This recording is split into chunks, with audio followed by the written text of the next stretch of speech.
अमज्ञानतिमिरन्धस्य ज्ञानाञ्जनशलाकया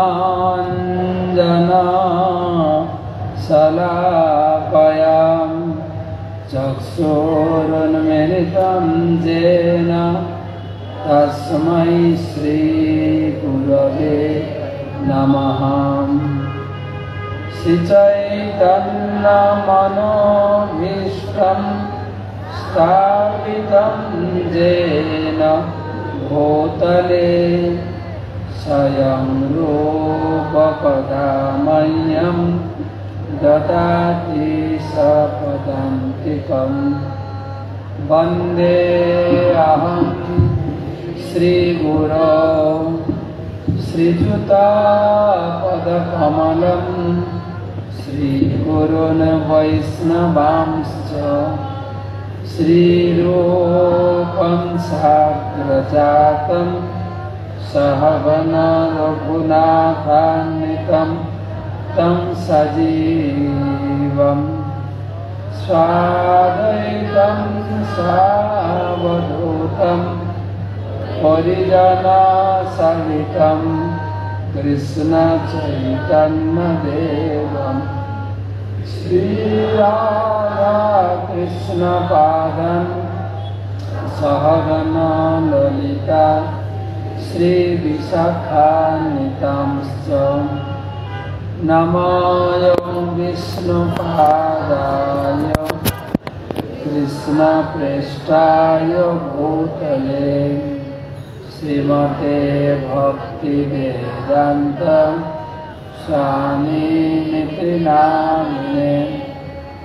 नमस्ते सारस्वते देवे गौरवाणी प्रचारिणे निर्विशेषशून्यवादी पाश्चात्यदेशतारिणे।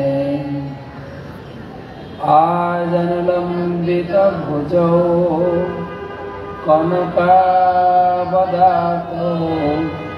सङ्कीर्तनैकपितरौ कमलायताक्षौ विश्वम्भरौ द्विजवरौ जुगधर्मपालौ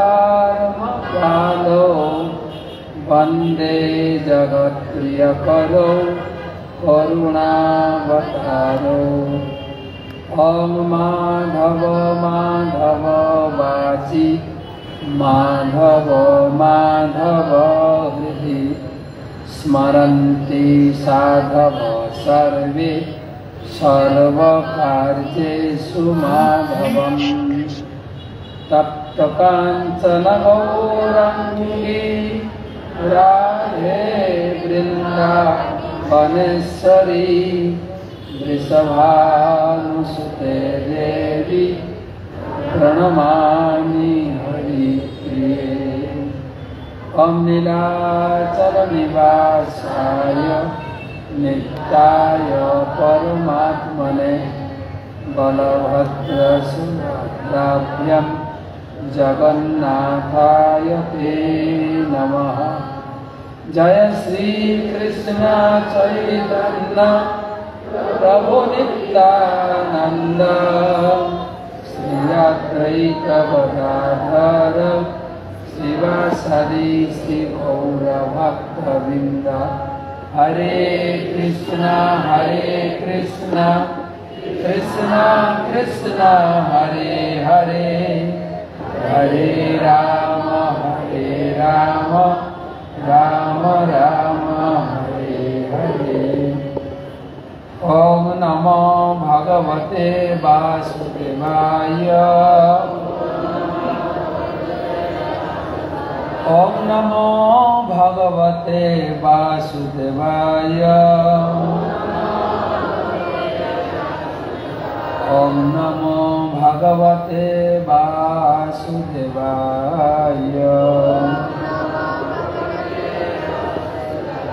नारायणं नमस्कृत्य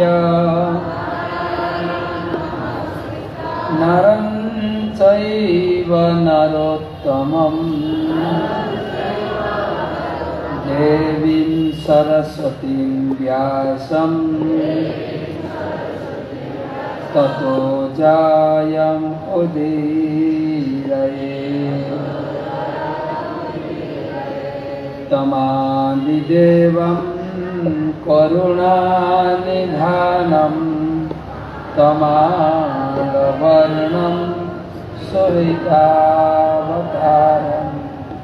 अपार संसार समुद्रसेतुं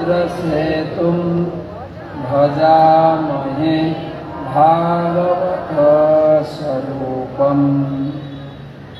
ग्रंथराज श्रीमद्भागवतम की जय। महापुराण श्रीमद्भागवतम की जय। तो आज के उपस्थित मंचे उपविष्ट समस्त ब्रह्मचारी भक्तवृंद एवं सम्मुखे उपस्थित समस्त भक्तमंडली ममतामय मातृमंडली सकलेर चरणे यथायोग्य प्रणाम निवेदन करे आपनादेर सकलेर अहेतुकी कृपा आशीर्वाद प्रार्थना करी। वंचा कल्पतरुभ्यश्च कृपा सिंधु भयेवच पतितानां पावनेभ्यो वैष्णवेभ्यो नमो नमः। সেই সঙ্গে परमाराध्य परम पूजनीय गुरुपाद पद्मेर श्रीचरणे प्रणाम निवेदन कर निज निज गुरु प्रणाम करे आमरा भागवत पाठ शुरू करब। निज निज गुरु प्रणाम। नमो विष्णुपादाय कृष्णपृष्ठाय भूतले श्रीमते जयपताका स्वामिनिति नामिने। नमो आचार्यपादाय निताय कृपाप्रदायिने गौरकथाधामदाय नगरग्रामतारिणे।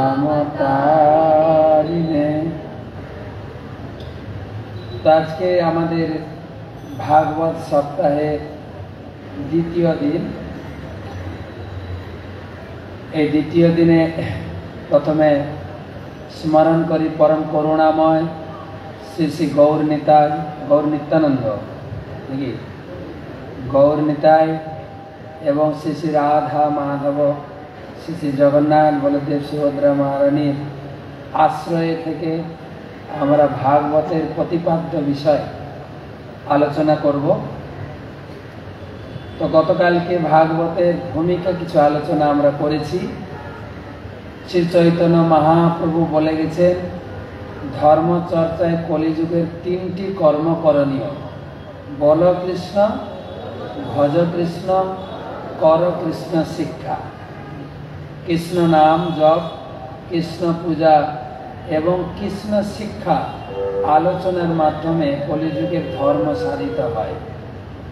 तो सेई सुयोग श्रील प्रभुपाद आमादेर दिएছেন।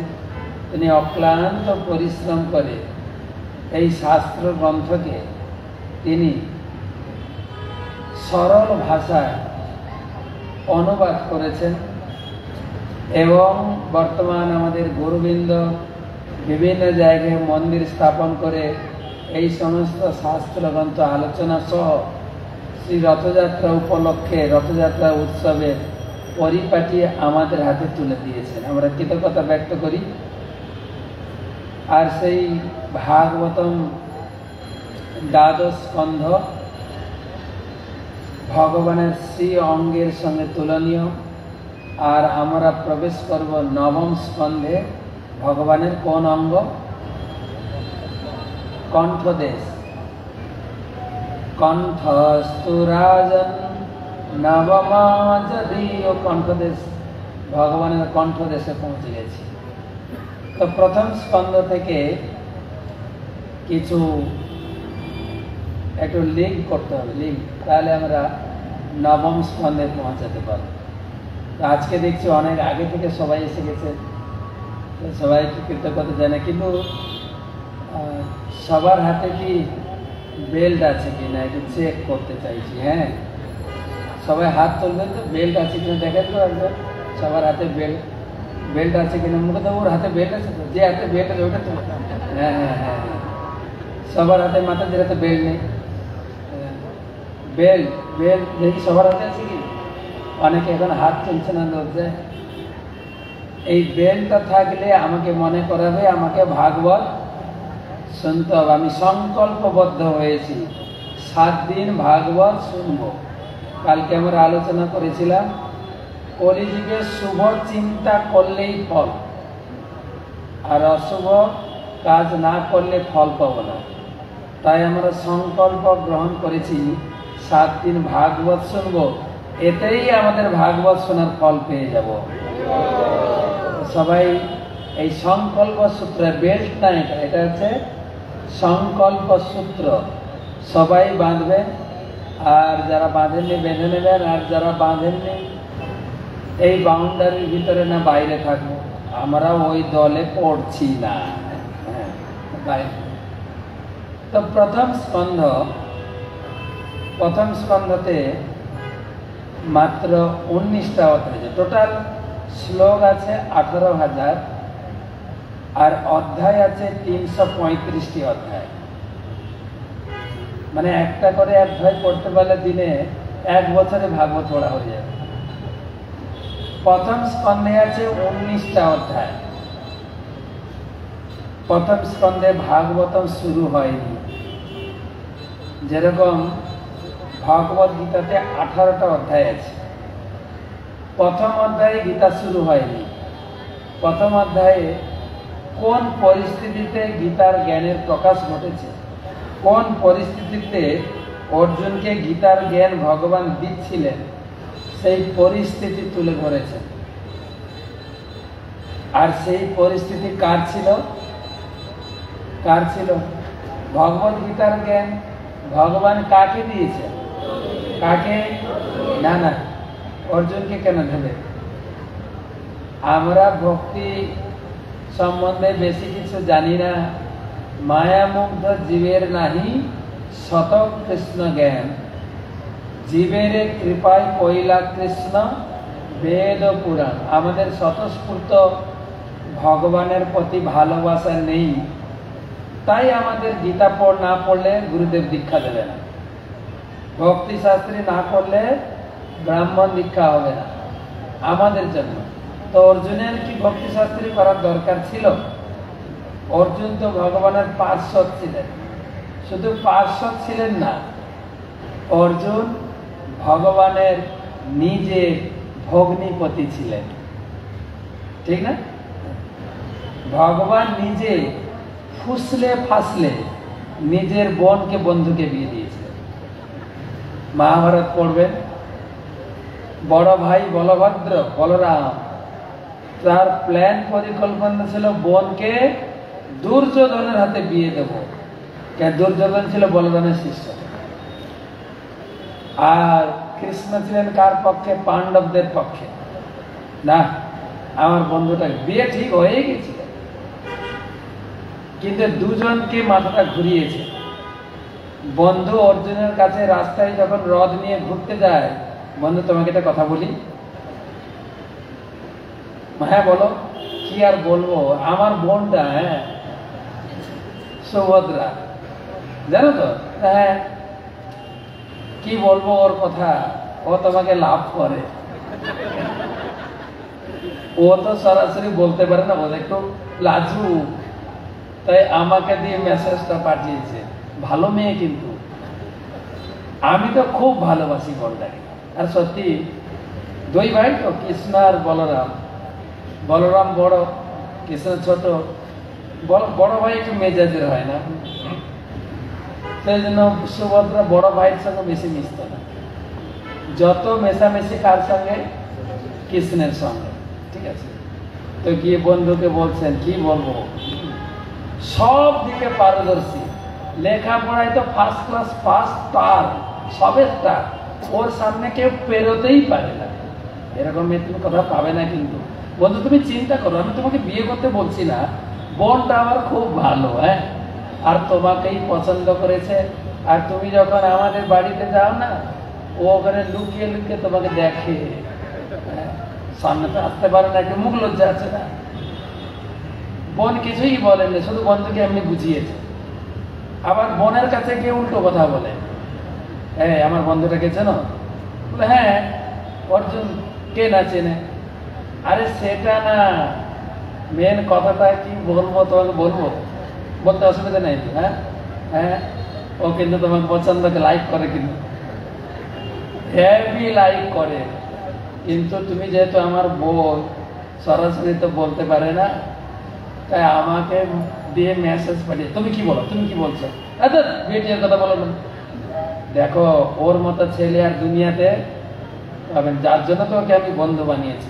হ্যাঁ আমার বন্ধুকে বিয়ে করবে না, পটিয়ে পাঠিয়ে সুভদ্রাকে বুঝিয়েছে আর অর্জুনকে বুঝিয়ে দুজনকে লাগিয়েছে। এদিকে বড় ভাই অন্যদিকে প্ল্যান দিয়েছেন, এই অমুক দিন চতুর্দশীতে শিব পুজো আছে, সবাই শিবের মাথায় জল ঢালতে যাবে। হ্যাঁ সবাই, ঠিক আছে? তো বেশি করে শিবের মাথায় জল ঢালতে যায় কারা? ছেলেরা না মেয়েরা? মেয়েরা। হ্যাঁ সবাই যাবে বন্ধু, ওইটাই সুযোগ। হ্যাঁ সবাই যাবে জল, সুভদ্রাকে হাইজ্যাক করবো ওখান থেকে। হ্যাঁ প্ল্যান পরিকল্পনা করেছে, ঠিক জায়গায় দাঁড়িয়ে আছেন। ওখান থেকে সুভদ্রার বিবাহ নিয়ে একটা বড় কয়েক পৃষ্ঠা অধ্যায় আছে। হ্যাঁ সুভদ্রাই শিখিয়ে দিয়ে গেছে। হ্যাঁ এখনকার দিনে মেয়েরা যে পালিয়ে পালিয়ে বিয়ে করেছে না, এ শিখিয়ে সুভদ্রা। মহাভারত পড়ুন। তো ভগবান কৃষ্ণ তিনি অর্জুনকে নিজের বোনকে বিবাহ দিয়েছিলেন। তার কত ঘনিষ্ঠ সম্পর্ক ছিল, তার গীতা পড়ার দরকার ছিল বলেন তো অর্জুনের? আর শুধু তাই না, ভগবান বিয়ে করেছিলেন কত কত? হ্যাঁ অন্য কিছু মনে রাখুন না রাখুন, এটা মনে রাখবেন, কত বিয়ে করেছিলেন? 16,108। এবারে বৃন্দাবনে গেছিলাম, গুরু মহারাজ প্রত্যেকটি জায়গায় বৃন্দাবনে মহাপুর পাদপদ্ম স্থাপন করলেন। রাসস্থলিতে ওখানে কথা আলোচনা আমাকে দিয়েছে পাঠ, তা আমি পাঠ করছি। ভগবান কৃষ্ণ দুটো জিনিস পছন্দ করতেন খুব, তিনটে জিনিস পছন্দ করতেন। একটু সাজতে পছন্দ করতেন, মেয়েদের মতো দুল পরবেন, ঠিক আছে, কখনো কখনো আগে নদও পরেন। কৃষ্ণ খুব সাজতে পছন্দ করেন, ঠিক আছে, একটা মেয়ের মতো দেখতে। আসলে এতগুলো মেয়ের মতো থাকতে তো কৃষ্ণ মেয়ের মতোই লাগে। খুব সাজতে পছন্দ করেন, আর একটা পছন্দ করেন স্নান করতে, আর একটা পছন্দের ছিল বিয়ে করতে। যত অফার এসছেন একটাও বাদ নেই, ঠিক আছে। ভগবান রামচন্দ্রের কাছে শূর্পণখা অফার দিয়েছিল, আই লাভ ইউ, আর রামচন্দ্র নাক ছিটকে বলেন। আমার মনে হয় কৃষ্ণের কাছে অফার দিলে কৃষ্ণ বাদ দিতেন না। তো কৃষ্ণ বিয়ে করেছেন 16,108, এবং এক একটা স্ত্রী সম্বন্ধে শাস্ত্রে রয়েছে, বর্ণনা করছিলাম। প্রথম স্ত্রী হচ্ছে রুক্মিণী, দ্বিতীয় স্ত্রী হচ্ছে জাম্ববতী, তৃতীয় স্ত্রী হচ্ছেন সত্যভামা, চতুর্থ হচ্ছেন কালিন্দী, পঞ্চম হচ্ছেন মিত্রবৃন্দা। এরকম ধাপ ধাপে বর্ণনা করছে। 1 ঘন্টা ক্লাস দিয়েছি। ক্লাস থেকে বেরিয়েছি, বাংলাদেশের সিলেটের একটা ফ্যামিলি ছিল, দুটো ছোট ছোট মেয়ে ছিল, একটা মানে 3 পরে পড়ে, একটা 6-এ পড়ে। বেরিয়ে গল্প করছি, কোথা থেকে এসছো? বাংলাদেশ থেকে। কেমন লাগছে? ভালো। আজকে ক্লাস শুনেছো? হ্যাঁ। কৃষ্ণের কতজন বউ ছিল? 16,108। এটা সবাই মনে রাখে। হ্যাঁ কিন্তু আমি ওকে বলছি, কিন্তু কৃষ্ণ 16,108 বিয়ে করেছেন, এখন কিন্তু বিয়ে করা বন্ধ হয়নি। কিন্তু তুমি যদি অফার দাও তোমাকেও বিয়ে করবে। তুমি কৃষ্ণকে অফার দেবে, তুমি হবে কৃষ্ণের 16,109 নম্বর বউ। তো ওটাও মাথায় নিয়েছি। কত নম্বর বউ? তো আমি এই কি বলে কি উৎসবে গেল, অক্ষয় তৃতীয়া উৎসবে আমাকে চারুচন্দ্রবাবু ঢাকায় ডেকেছিলেন।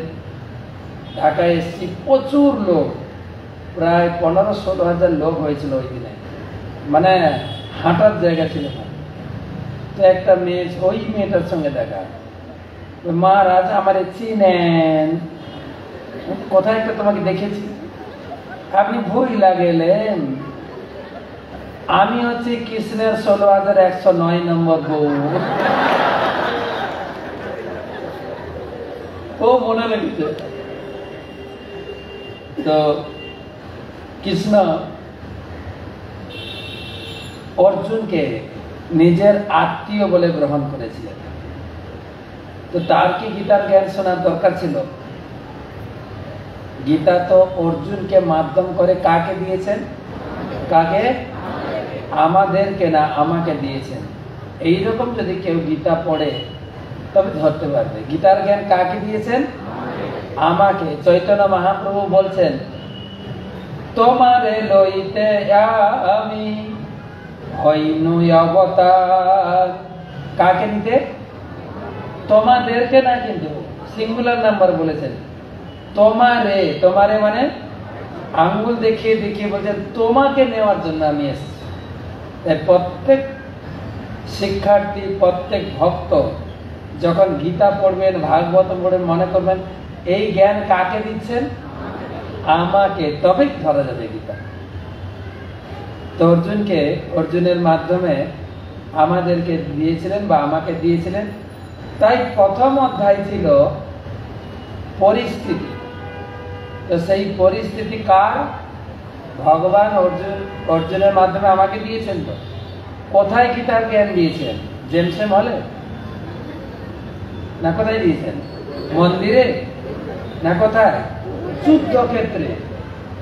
যুদ্ধক্ষেত্রে এই পবিত্র জ্ঞান। এটার অর্থটা কি? না আমরা আছি যুদ্ধক্ষেত্রে, আমার সংসারটা একটা যুদ্ধক্ষেত্র। কিন্তু প্রত্যেকে নিজের নিজের পরিস্থিতি বিচার করে দেখুন, আমরা রয়েছি যে পরিবারে হোক, যে সমাজে হোক, এটা সংগ্রাম। পরিবারের সঙ্গে সংগ্রাম, নিজের লোকের সঙ্গে সংগ্রাম, সমাজের সঙ্গে সংগ্রাম করে পরিবার সংগ্রাম। পরিবারটা হচ্ছে একটা যুদ্ধক্ষেত্র। তার ভিতরে থেকে আমার একমাত্র নৌকা স্বরূপ ভগবদ গীতা। কালকে আমরা বলেছিলাম এই দুঃখ সমুদ্র থেকে উদ্ধার পাওয়ার গীতা হচ্ছে কি? কার সঙ্গে তুলনা করা হয়েছে? নৌকা। ঠিক ভাগবতম সেই রকম। প্রথম স্কন্ধে ভগবান বা সুখদেব গোস্বামী ভাগবতম শুরু করেননি। ভাগবতম শুরু হয়েছে দ্বিতীয় স্কন্ধ থেকে। দ্বিতীয় স্কন্ধ থেকে ভাগবতম শুরু হয়েছে। আর প্রথম স্কন্ধে পরিস্থিতি দিয়েছে। প্রথম স্কন্ধে 3টে বিষয় আলোচনা হয়েছে। প্রথম স্কন্ধে প্রথম আলোচনা হয়েছে ভাগবতম কখন লেখা হয়েছে, কেন লেখা হয়েছে, কে লিখেছেন, কেনই বা লিখলেন। প্রথম প্রশ্ন। দ্বিতীয় প্রশ্ন, ভাগবতম লেখার পরে প্রথম ভাগবতমের কোর্স কে করেছেন, কে পড়েছেন প্রথম। আর 3 নম্বর হচ্ছে ভাগবতম কাকে শোনানো হলো প্রথম। তো ভাগবতমে কে লিখেছেন? ব্যাসদেব লিখেছেন। ব্যাসদেব কলিযুগে তিনি আবির্ভূত হয়ে, ব্যাসদেব ছিলেন স্বয়ং কৃষ্ণ।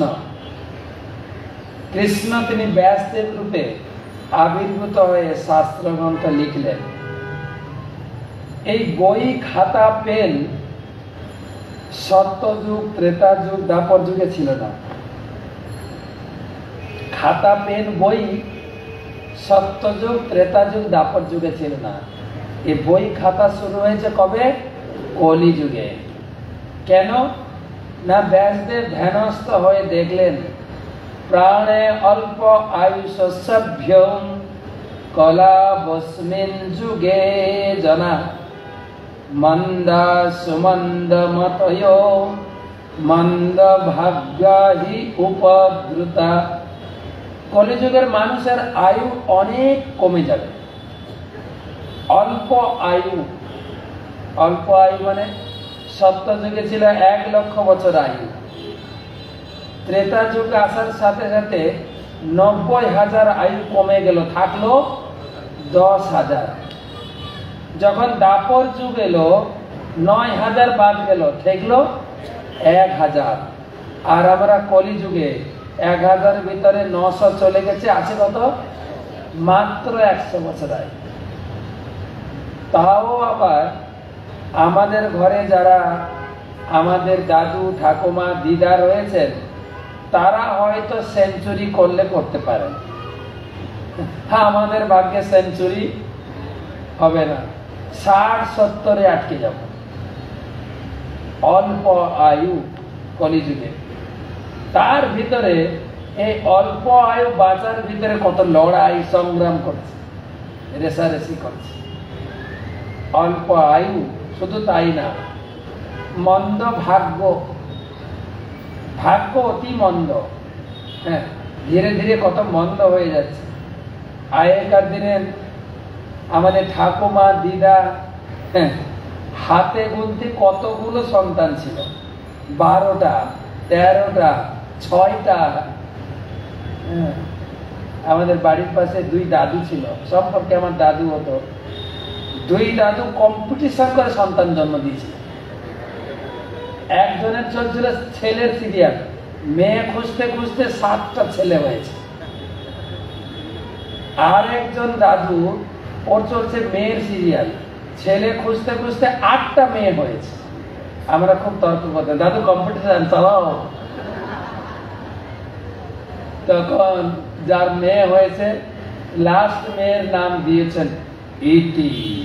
মানে দেখবেন বাজারে এরকম নাম শোনা যায়। হ্যাঁ, ইতি, চাইনা, প্রাপ্তি, সমাপ্তি।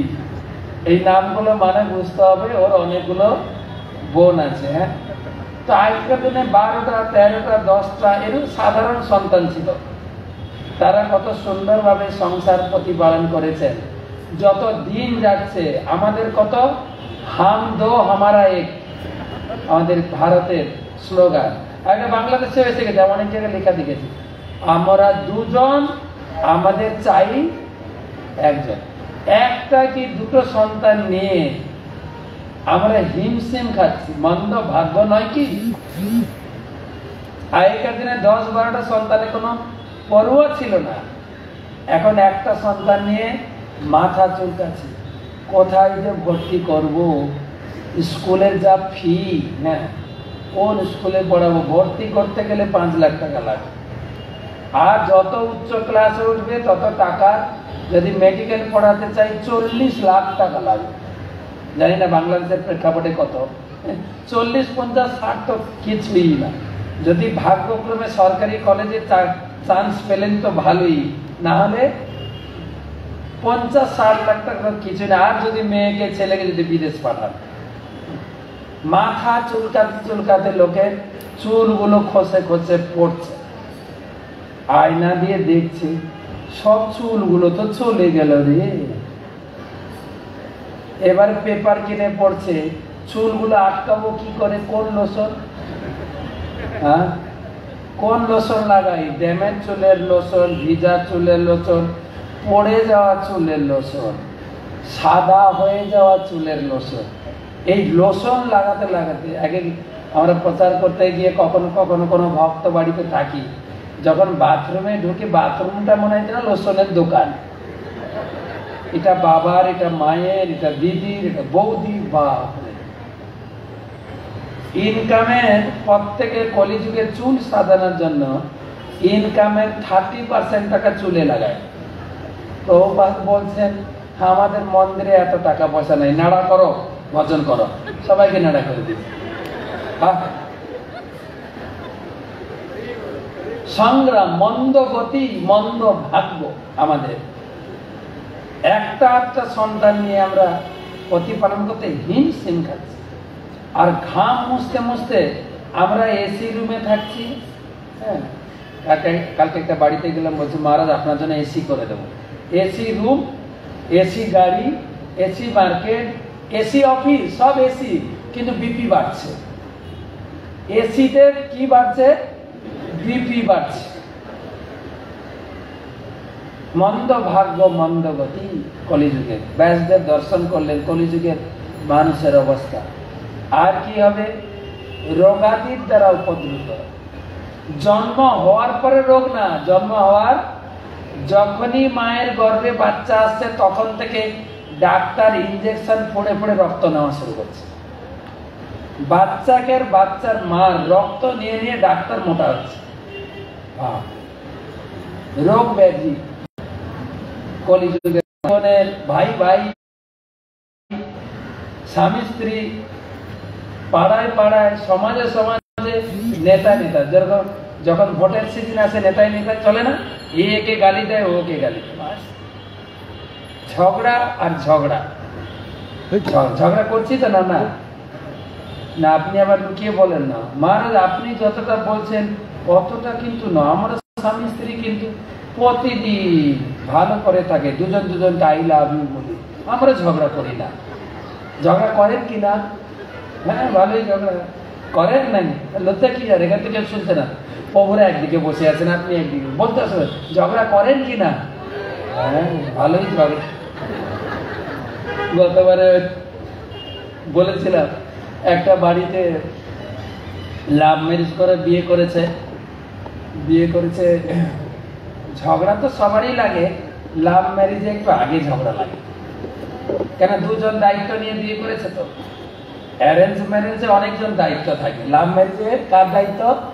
দুজন, আর কেউ ভাগ নেবে না। ঝগড়া 6 মাস যেতে না যেতে লেগেছে ঝগড়া, এমন ঝগড়া দুজনে কথা কয় না। কিন্তু বর্তমান আগে ছিল এক একটা বাড়িতে 4টে করে ঘর, এক একটা মানুষের কটা ঘর ছিল? সত্য যুগে 4টে ঘর, ত্রেতা যুগে 3টে, দ্বাপর যুগে 2টো, কলিযুগে কয়টা? একটা ঘর সবার। ইংরেজিতে বলে 1 BHK, 1 বেডরুম হল কিচেন, 1 BHK। একটাই বেডরুম, তার ভিতরেই রান্না, তার ভিতরে খাওয়া, তার ভিতরে হাগিস করাবি, তার ভিতরে বাচ্চারা হাগিসে পায়খানা করে, আমরা ঘরে পায়খানা করি। একই রকম। কোথায় পায়খানা করি? আগেকার দিন ছিল ঘর থেকে আধা ঘন্টা দূরে গিয়ে পায়খানা করো। এখন ওটা ছিল বর্জ্য পদার্থ, এখন হচ্ছে মূল্যবান পদার্থ, ঘরে রাখবেন কিন্তু। অপবিত্র বলতে পারি একটা চুতবা, কিন্তু ঘর অপবিত্র। সেই জন্য মহাপ্রভু বলেছেন হরিনাম করবে কোথায়? 10-5 মিলি দাঁড়াতে বসিয়া কীর্তন করো সবে হাতে। কোথায় বসে হরিনাম করে? বারান্দায়। ঘর না, ঘর অপবিত্র, দুর্গন্ধ কোথাকার। আমার পায়খানা আমাকে গন্ধ লাগে না, সেই জন্য থাকি, ভালোই লাগে, দুর্গন্ধ ঘর। এই হচ্ছে কলিযুগের অবস্থা। তো 1 BHK, একটাই ঘর, একটাই খাট, দুজনে একটাই খাটে ঘুমায়, কিন্তু দুজন কথা কয় না।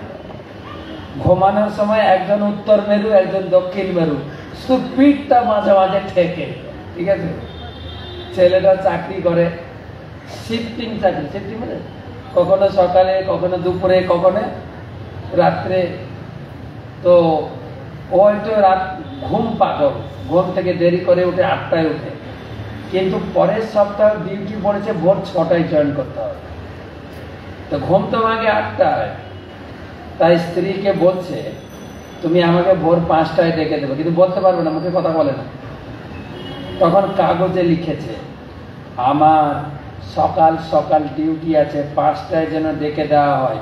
কাগজটা লিখে শুয়েছে, স্ত্রীর বালিশের উপরে কাগজটা রেখে দিই। স্ত্রী যখন শুতে পাবে দেখবে, শুতে গিয়ে দেখবে, স্ত্রী শুতে গিয়ে দেখেছে আমাকে ভোর 5টায় যেন ডেকে দেওয়া হয়। ঘুমিয়ে পড়েছে স্ত্রী, ঘুম ভেঙেছে 8টায়। যেরকম ঘুম ভাঙে, এবারে রেগে গস করছে, আমার 5টায় ডেকে দেওয়ার কথা ছিল, কিন্তু কথা তো বলে না। সেই জন্য কাগজে লিখেছে আমাকে ভোর 5টার সময় ডেকে দেওয়ার কথা ছিল, ডেকে দেওয়া হলো না কেন? কাগজটা লিখে স্ত্রীর সামনে রেখেছে। স্ত্রী পড়ছে যে ভোরে ডেকে দেওয়া হলো না কেন। স্ত্রীও তো কথা বলে না, উত্তর তো দেবে কিন্তু কথা বলে না। তো স্ত্রীও কাগজে লিখেছে তোমাকে আমি ভোর 5টার সময় ডেকে দিয়েছি, তোমার বালিশের নিচে দেখো। মানে কাগজে লিখে বালিশের তলায় দিয়ে দিয়েছে। ঝগড়া বাঁধে তো না? বাঁধে। এটা ব্যাসদেব দেখেছেন ধ্যানে কলিযুগের মানুষের অবস্থা। তাই ব্যাসদেব এই ধর্মগ্রন্থ তিনি লিখলেন যে এদের ব্রেনলেস, এরা কোনো কিছু মনে রাখ। আগেকার দিনে কি শাস্ত্রগ্রন্থ ছিল না? ছিল, কিন্তু কিভাবে ছিল? শ্রুতি, শ্রুতি ছিল, একবার শুনে মনে রাখতেন, একদম রেকর্ডিং এর মতো একদম রেকর্ডিং হয়ে যেত। গুরুর কাছ থেকে একবার শুনে শিষ্যকে শোনাতেন। কিন্তু আমরা নিজেরাই উপলব্ধি করতে পারছি আমাদের ব্রেনের উপরে আমাদের ভরসা নাই, তাই তো রেকর্ডিং করে রাখছে। মোবাইলের চিপসের উপরে বরং ভরসা আছে, আমার নিজের ব্রেনে ভরসা নেই। কথাটা ঠিক না বল? আর তাছাড়া বাংলাদেশের লোক সরকারও বুঝে নিয়েছে এদেরকে যদি পরীক্ষা নেওয়া হয় এরা ফেল করবে, তাই অটো পাস, অটো পাস, তুলে দাও, তুলে দাও। তাই শাস্ত্র গ্রন্থ লিখলেন, ব্যাসদেব লিখলেন। প্রথমে তিনি লিখলেন বেদ, পুরাণ, উপনিষদ, রামায়ণ, মহাভারত। রামায়ণ, আপনি বলবেন রামায়ণ তো বাল্মীকি লিখেছেন। না, বাল্মীকি বলেছেন, লিখেছেন কে? ব্যাসদেব কলিযুগে লিখলেন। কলিযুগের আগে ছিল না লেখা, লিখলেন। এত কিছু লেখার পরেও ব্যাসদেবের মনে আনন্দ হলো না। কয়েক লক্ষ শ্লোক লিখেছেন, শুধু মহাভারত আছে 1 লক্ষ শ্লোক, কয়েক লক্ষ শ্লোক লিখেছেন। বেদ লিখেছেন, 18টা পুরাণ লিখেছেন, মৎস্য পুরাণ, কুর্ম পুরাণ, স্কন্দ পুরাণ, ব্রহ্মবৈবর্ত পুরাণ, 18টা পুরাণ, 108টা উপনিষদ লিখেছেন। প্রভুপাদ একটা উপনিষদ দিয়েছেন, ঈশোপনিষদ, 108টা উপনিষদ। এত লিখার পরেও চিত্তে আনন্দ পাচ্ছেন না। তখন গুরুদেবকে স্মরণ করলেন যে আমার ভক্তিতে কোথাও একটা ত্রুটি হচ্ছে। এটাই ভাগবতের শিক্ষা। যদি আমি ভক্তি করে আমি ভগবানের নাম জপ করছি, ভগবানকে পূজা করে নিবেদন করে প্রসাদ পাচ্ছি, গীতা ভাগবতম পড়ছি, আমি সদ্গুরুর দীক্ষা নিয়েছি, যদি সেবা করে আনন্দ না পাই, গুরুদেবকে জানাতে হবে যে আমার ভক্তি করতে গিয়ে কোথাও একটা ত্রুটি থেকে গেছে। তো তিনি একদিন সকালে উঠে সরস্বতী নদীতে স্নান করে শুদ্ধ বস্ত্র পরে তিলক করে আচমন করে গুরুদেবের ধ্যানে বসেছেন। তার গুরুদেব হচ্ছেন, ব্যাসদেবের গুরুদেব হচ্ছেন নারদ মুনি। থাকেন কোথায়? বাড়ি কোথায়? ঠিকানা নেই, কিন্তু এই আকাশে ঘুরে বেড়ান, যখন দরকার তখনই চলে আসে। যেই গুরুদেবকে স্মরণ করেছেন, গুরুদেবের বিমান উপর থেকে নামছেন। ডান হাত তুলেন তো সবাই, ডান হাত, ডান হাত, ডান হাত। যদি ডান হাত থাকে তবে তুলবেন, হ্যাঁ, ডান হাত। বলুন নারায়ণ। নারদ মুনি উপর থেকে নামছেন, জোরে জোরে নারায়ণ, নারায়ণ, আরেকটু জোরে নারায়ণ, নারায়ণ। নারদ মুনি নামলেন শিষ্যের বাড়িতে। শিষ্যর কি আনন্দ! গুরুদেব বাড়িতে এসছেন, তাকে সুন্দর উচ্চ আসনে বসিয়েছে, তার পদধৌত করেছেন, পূজা করেছেন, চরণামৃত জল পান করেছেন, অত্যন্ত কাতরভাবে গুরুদেবের চরণে বসেছেন। গুরুদেব জিজ্ঞাসা করতেন, বৎস কুশলে আছো তো? কিন্তু তোমার চেহারা দেখে মনে হচ্ছে না তুমি কুশলে আছো, কিসের দুঃখ তোমার? তখন শিষ্য ব্যাসদেব বললেন, আপনার অনুমান সত্য, আমি সুখে নেই, কিন্তু কেন আমার ভিতরে দুঃখ সেটা কে বলবে? কে বলবে? আপনি বলবেন। গুরুদেব, রোগী তার দুঃখের কথা বলতে পারে, পেট ব্যথা কি মাথা ব্যথা, কিন্তু সেই ব্যথার কারণটা কে বলবে? কে বলবে? ডাক্তার। ব্রহ্মাণ্ড ভমিতে কোন, তারপরে আরেকটা ওটা পুরানো, ওটা নতুন শ্লোক শিখেন। ব্রহ্মাণ্ড ভূমিতে কোন সাধু বৈদ্য পায়। কেউ যদি ব্রহ্মাণ্ড ভ্রমণ করতে করতে সব সাধু পেয়ে যায়, সাধু হচ্ছে ডাক্তারের মতো, সাধু বৈদ্য পায়। ব্রহ্মাণ্ড ভূমিতে কোন সাধু বৈদ্য পায়। তার উপদেশ মন্ত্রে মায়া পিশাচি পলায়। তার উপদেশ মন্ত্রে মায়া ছাড়বে তাকে। ভূতে ধরা রোগী দেখেছেন আপনারা? দেখেছেন কেউ ভূতে ধরা রোগী? দেখেন, আমি দেখেছি, আমার বাড়ি গ্রামে ছিল। যখন কাউকে ভূতে ধরে, ভূত ছাড়ানো ওঝা নিয়ে এসে, ওঝা নিয়ে এসে, ওঝা বিড়বিড় বিড়বিড় বিড়বিড় করে মন্ত্র বলে,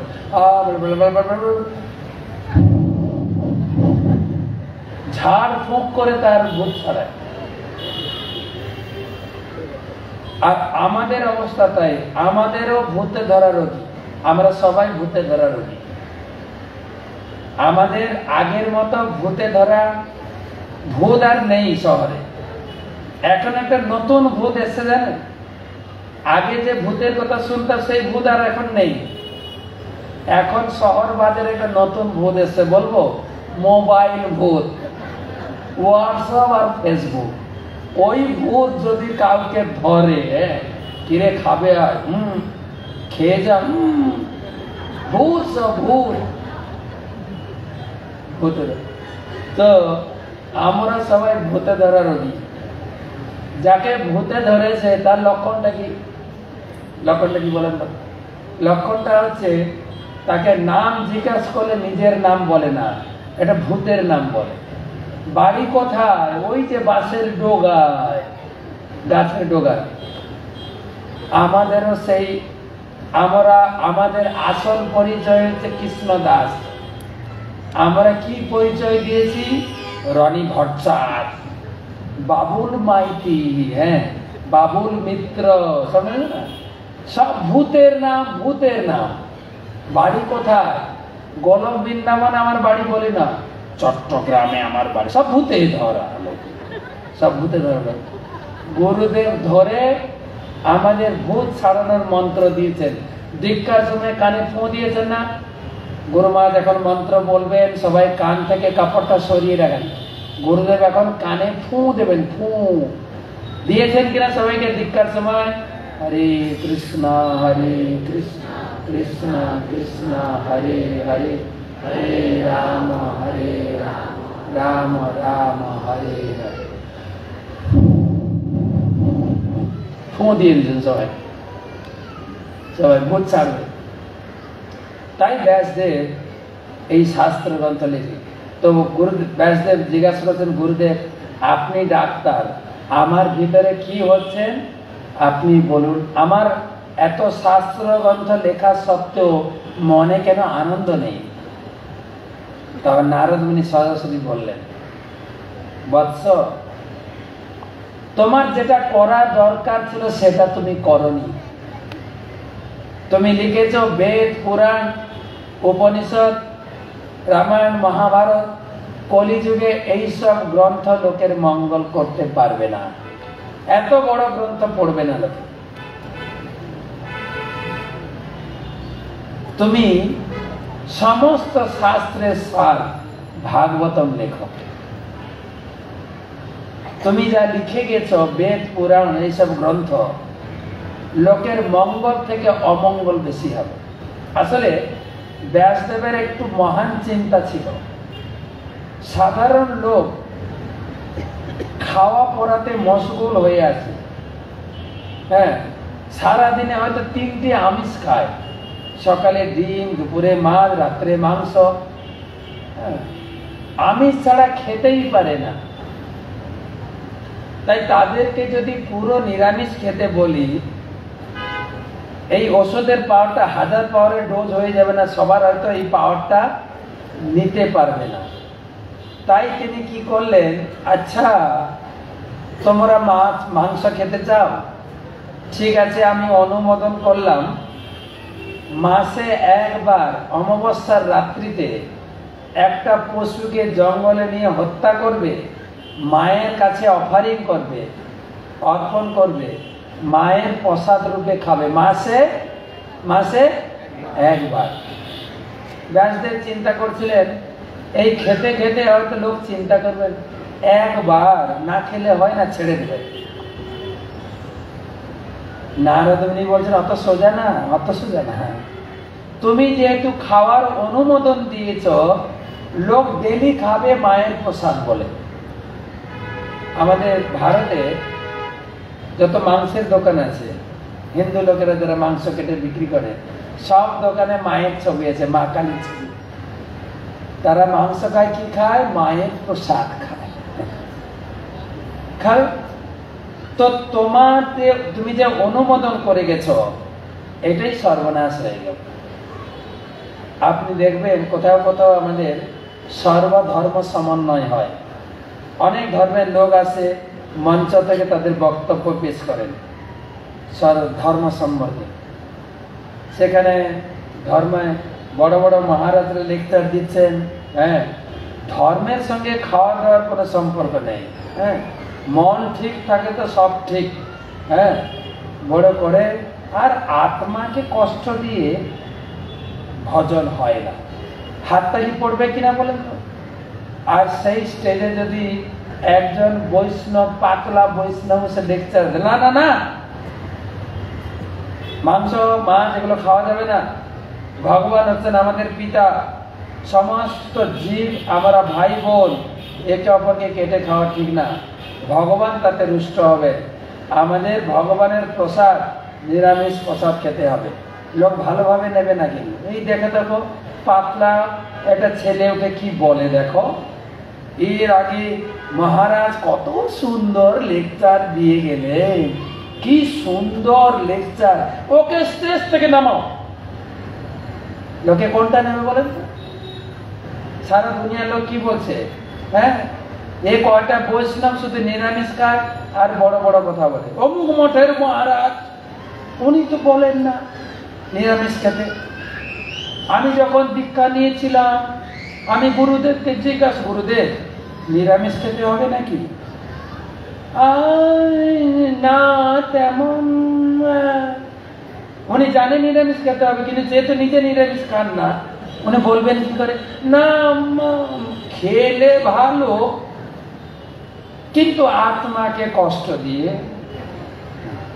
একটা বাড়িতে গুরুদেব এসছেন, তো গ্রামের লোক, পরিবারের লোক জানে গুরুদেব মানে ভগবানের প্রসাদ খায়, নিরামিষ খায়। গুরুদেব হঠাৎ এসে গেছেন দুপুরবেলা। এখনকার দিনের মতো ইমেল, হোয়াটসঅ্যাপ নাম্বার তো ছিল না যে আগে থেকে খবর দিয়ে আসবে, এই শিষ্য আমি যাচ্ছি। হঠাৎ পৌঁছে গেছে দুপুরে খাওয়ার সময়, ঘরে রান্না হয়েছে মাছ ভাত। সবাই চিন্তা পড়ে গেছে গুরুদেব খাওয়ার সময় ঢুকে গেছে। সবাই ইতস্তত করছে। তখন গুরুদেব বলছে, না না না, চিন্তা করছো কেন? তোমাদের বাড়ি যা রান্না হয়েছে সবাই ভাগ বাটা করে খাবো। খুশি হয়েছে। এবার গুরুদেবের আসন, তারপরে যত সিনিয়র দাদু বাবা সব আসন দিয়েছেন, সবাই বসেছেন। ভাত গেছে, শাক গেছে, ভাজি গেছে, এবার মাছের ঝোল আসছে, আলু দিয়ে মাছ দিয়ে ঝোল হয়েছে। গুরুদেব তো নিরামিষ খায়, ওরা জানে নিরামিষ খায়, তাই মাছটাকে আটকে রেখে আলু আর রসাটা ঢালছে পাত্রে। গুরুদেব কায়দা করে বলছে, হা হা হা, যে আসতে চাইছে তাকে আসতে দাও, আটকাচ্ছ কেন?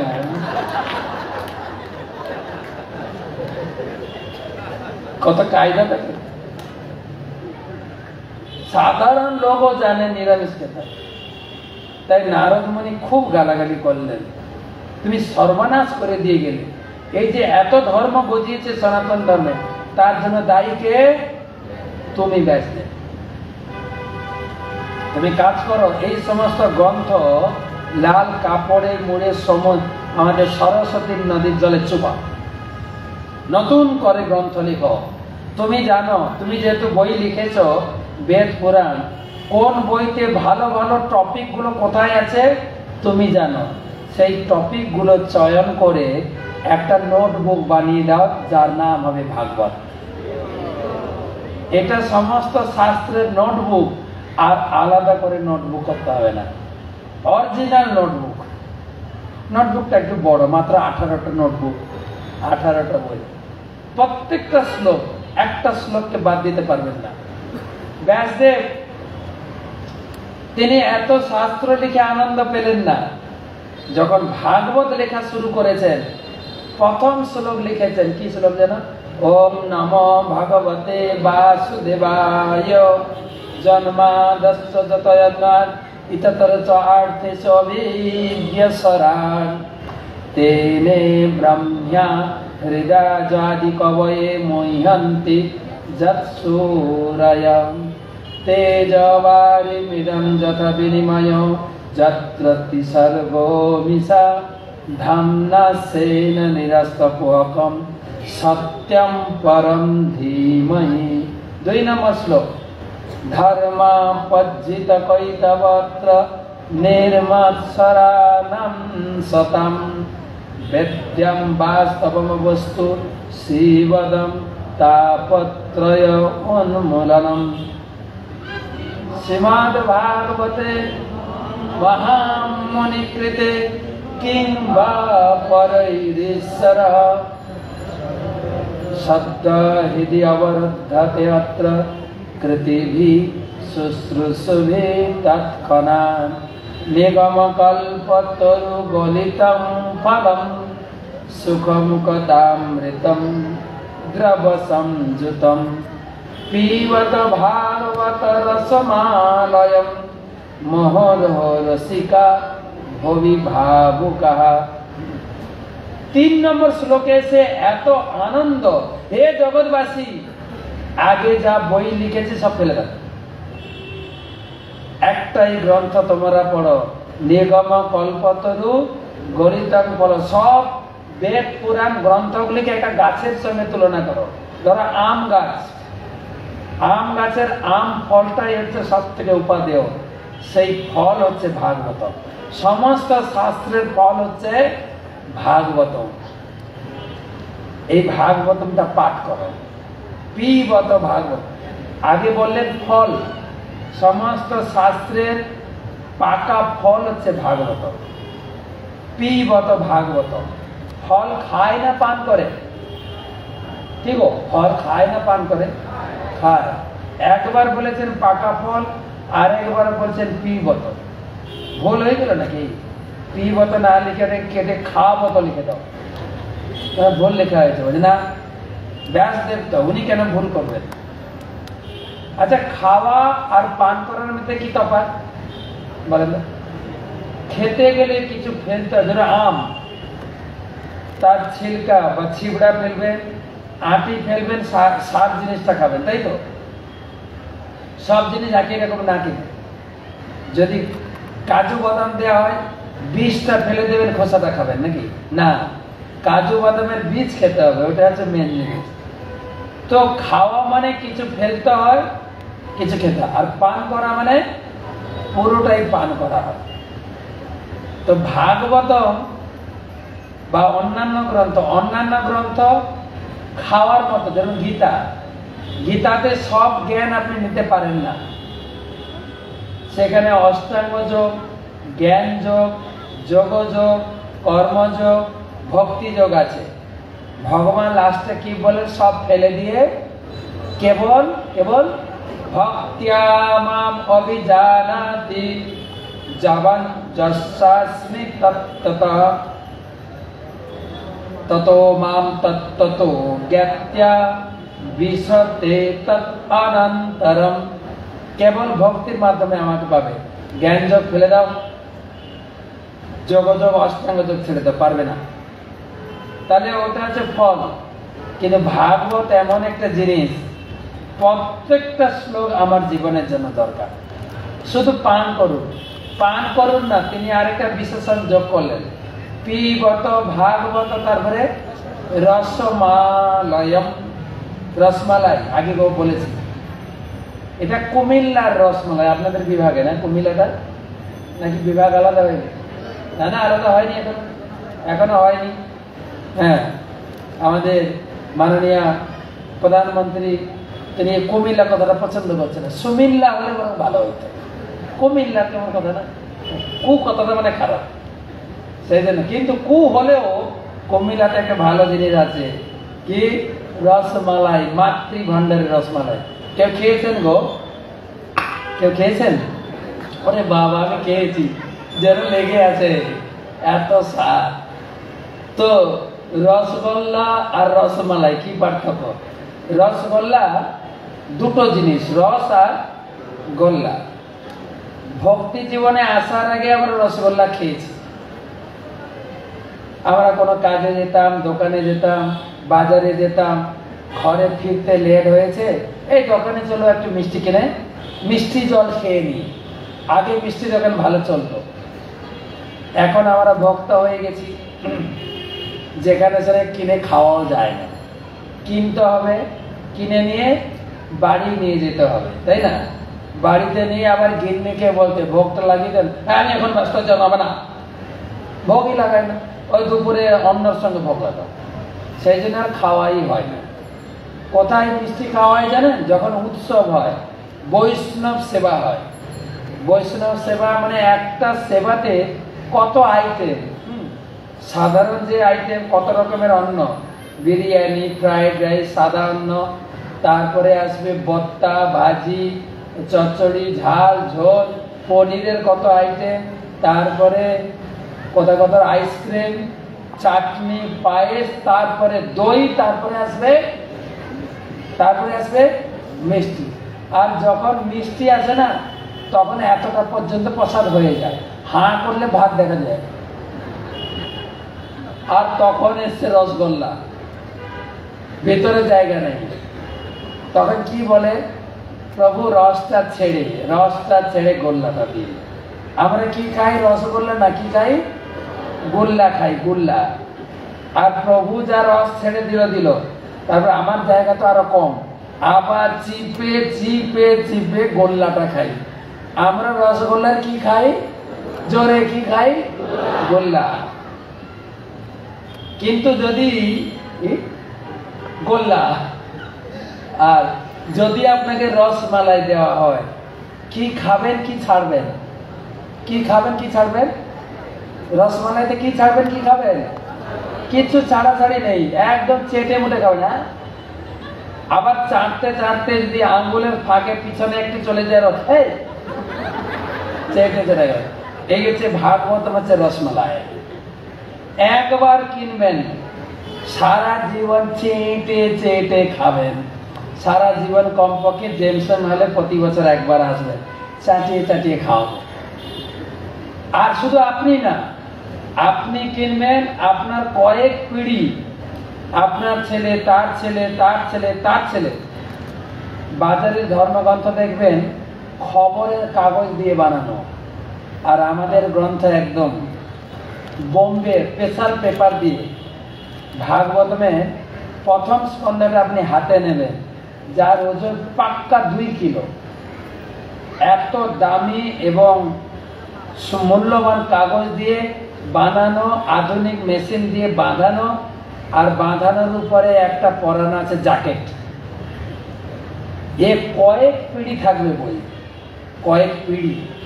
আপনি বলতে পারেন বাজারে ধর্মগ্রন্থের দাম কম, কিন্তু ওই গ্রন্থ যেরকম স্কুল কলেজের বই কিন্তু খবরের কাগজে বানানো। 1 বছর হতে না হতে বই ছিঁড়ে, আমার হাতে খুব বই ছিঁড়তো, ঠিক 6 মাস যেতে যেতে একটা করে পাতা নষ্ট হবে। মা বলতো, তোর হাতে খুব বই ছিঁড়ে। কারণ 1 বছরের বই তো পড়তে পড়তে শেষ। কিন্তু এই গ্রন্থ সারা জীবন না, কয়েক পিঢ়ি চেটে মুটে খাবে। রসমালাই, অরিজিনাল রসমালাই। পিবত ভাগবত রসমালাই। মোহর কখন পান করবেন? শুধু যখন রথযাত্রা হবে 7 দিন না, অহরহ দিন রাত পড়ো, দিন রাত। যদি একবার রস পেয়ে যাও, দিন রাত খাওয়া পড়া ভুলে যাবে। তার প্রমাণ পরীক্ষিত মহারাজ।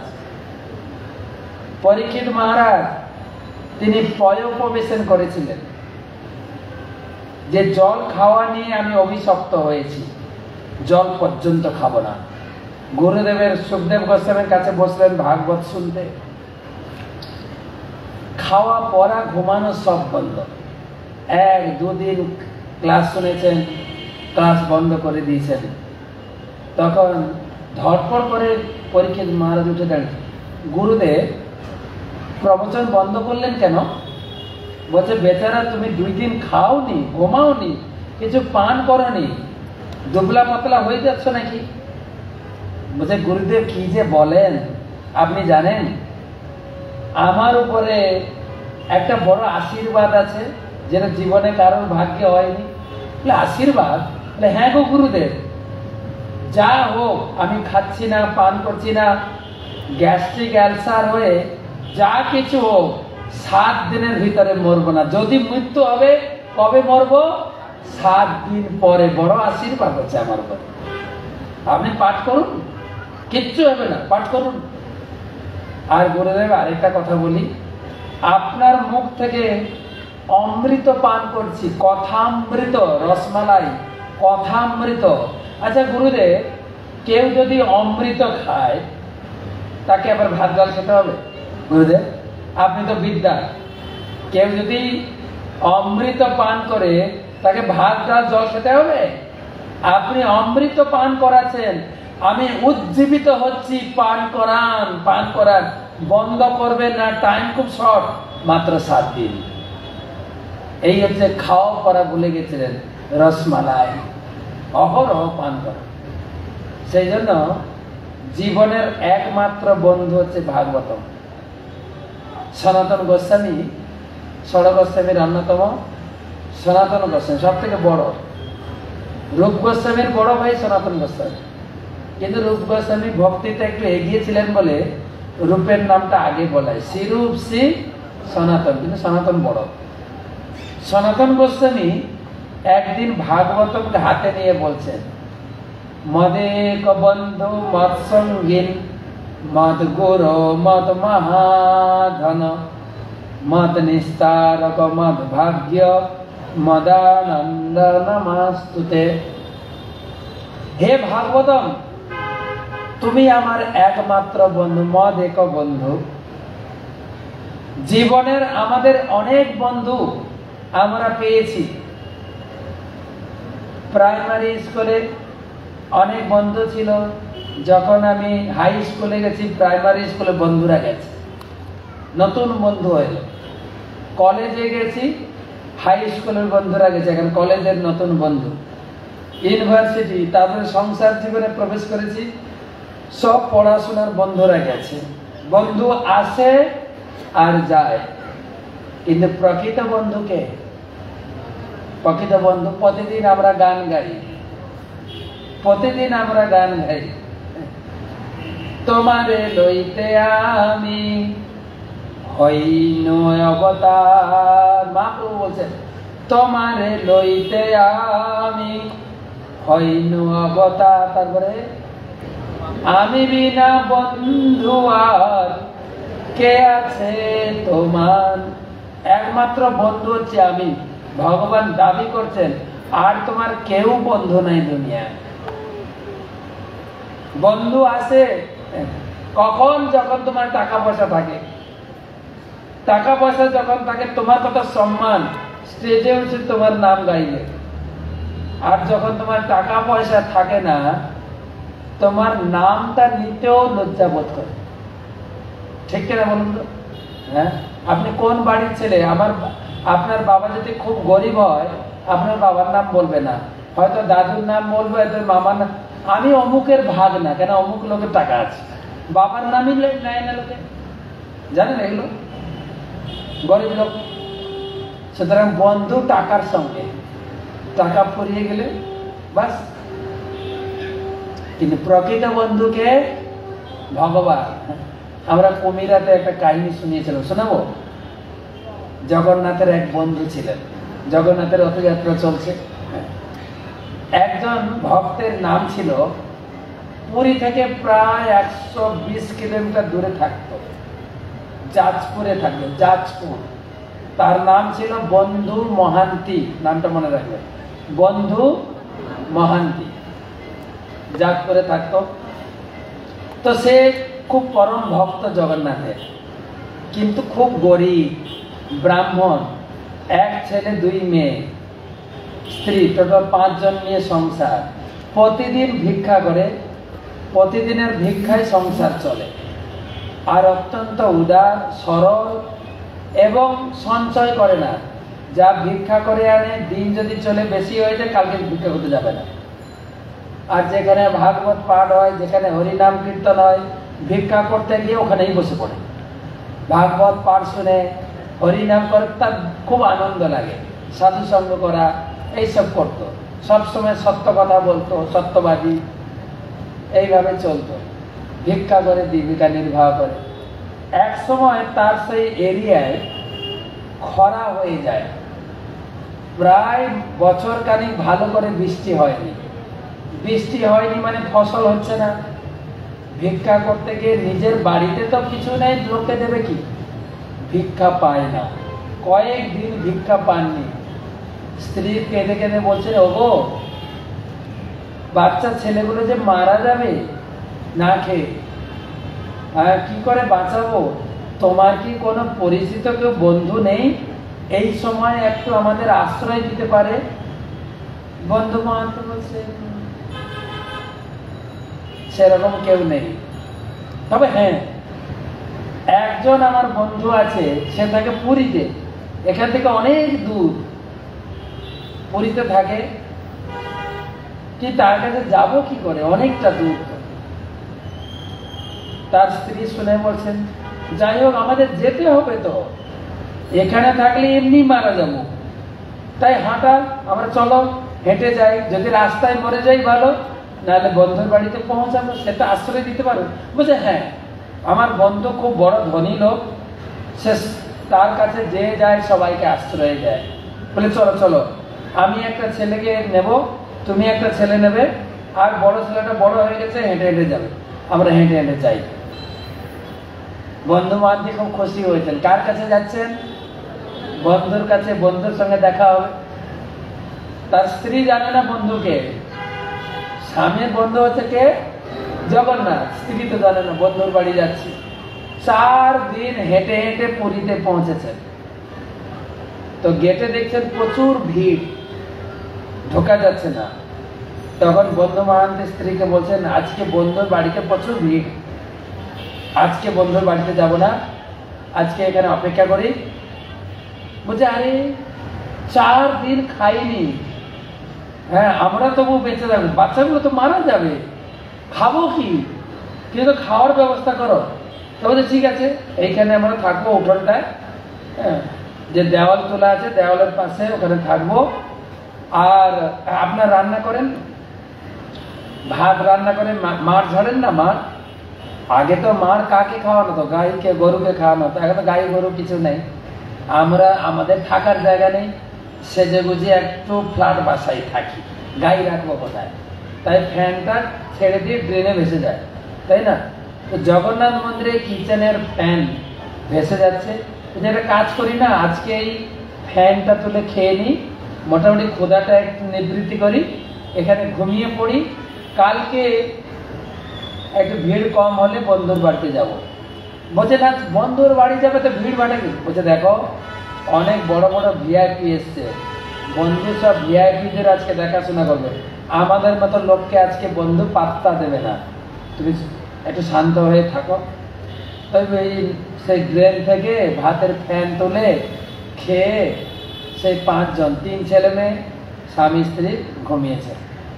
এদিকে পূজারী জগন্নাথকে ভোগ লাগিয়ে, জগন্নাথকে শয়ন আরতি দিয়ে, শয়ন দিয়ে জগন্নাথকে তালা বন্ধ করে ঘরে গেছে। জগন্নাথ ঘুম থেকে উঠেছেন, কেন? বন্ধু না খেয়ে ঘুমাচ্ছে, তার কি ঘুম আসে?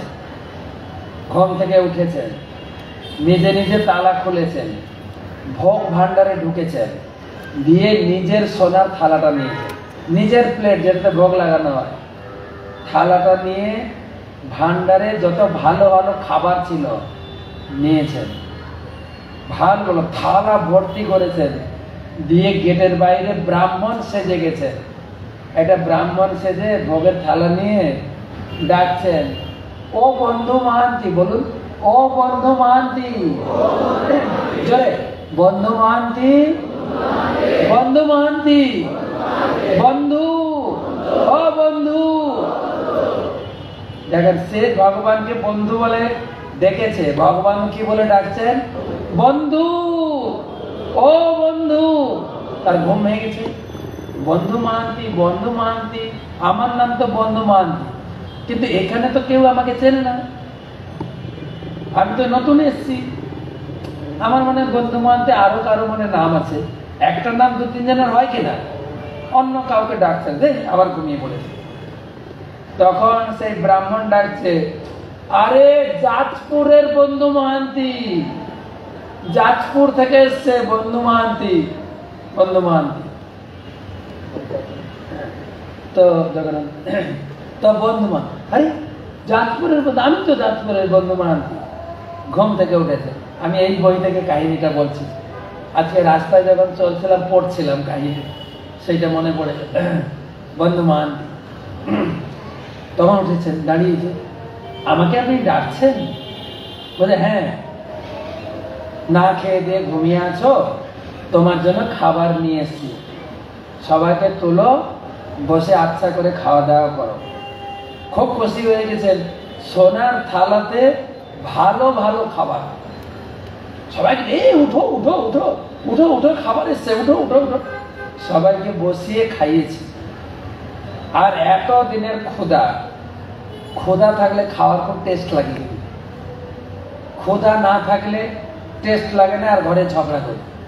হ্যাঁ, রাস্তায় ঘুরতে ঘুরতে কোথায় হয়তো আইসক্রিম খেয়েছি, কোথায় কি খেয়েছি, ঘরে এসে স্ত্রী খাবার দিয়েছে, মুখে রুচি হচ্ছে না, আরে এত সুন্দর করে রান্না করলাম, মুখে, তার মানে তুমি কোথায় খেয়ে এসছো? সত্যি করে বলো, কোন মেয়ের কাছে খেয়েছো? সেই সন্দেহ চালু হবে, তাই না? তো ক্ষুধা লাগলে টেস্ট লাগে, খাচ্ছে, আর ক্ষুধার পরে এত খেয়েছেন, ঘুম লেগে গেছে। বন্ধু মহান্তি খাওয়ার পরে সবাইকে ঘুম পাড়িয়েছেন, থালাটাকে ভালো করে ধুয়ে ব্রাহ্মণকে খুঁজছেন, কোথায় গেল ব্রাহ্মণ, থালাটা ফেরত দেব, ব্রাহ্মণ কোথায় গেল? ব্রাহ্মণ নেই। তখন কি করলেন, ঠিক আছে, থালাটা রেখে দিই, কালকে ব্রাহ্মণ এলে ফেরত দেবো। কাপড় জড়িয়ে, সোনার থালা কিন্তু, রেখে তার উপরে মাথা দিয়ে শুয়ে পড়েছে। এত পরিশ্রম করে এসছেন আর এত খেয়েছেন, মজার ঘুম এসছে, ঘুম মানে একদম গভীর ঘুম, এত ঘুমিয়ে পড়েছেন, সকাল হয়ে গেছে, সূর্য উঠে গেছে, ঘুম হয়নি।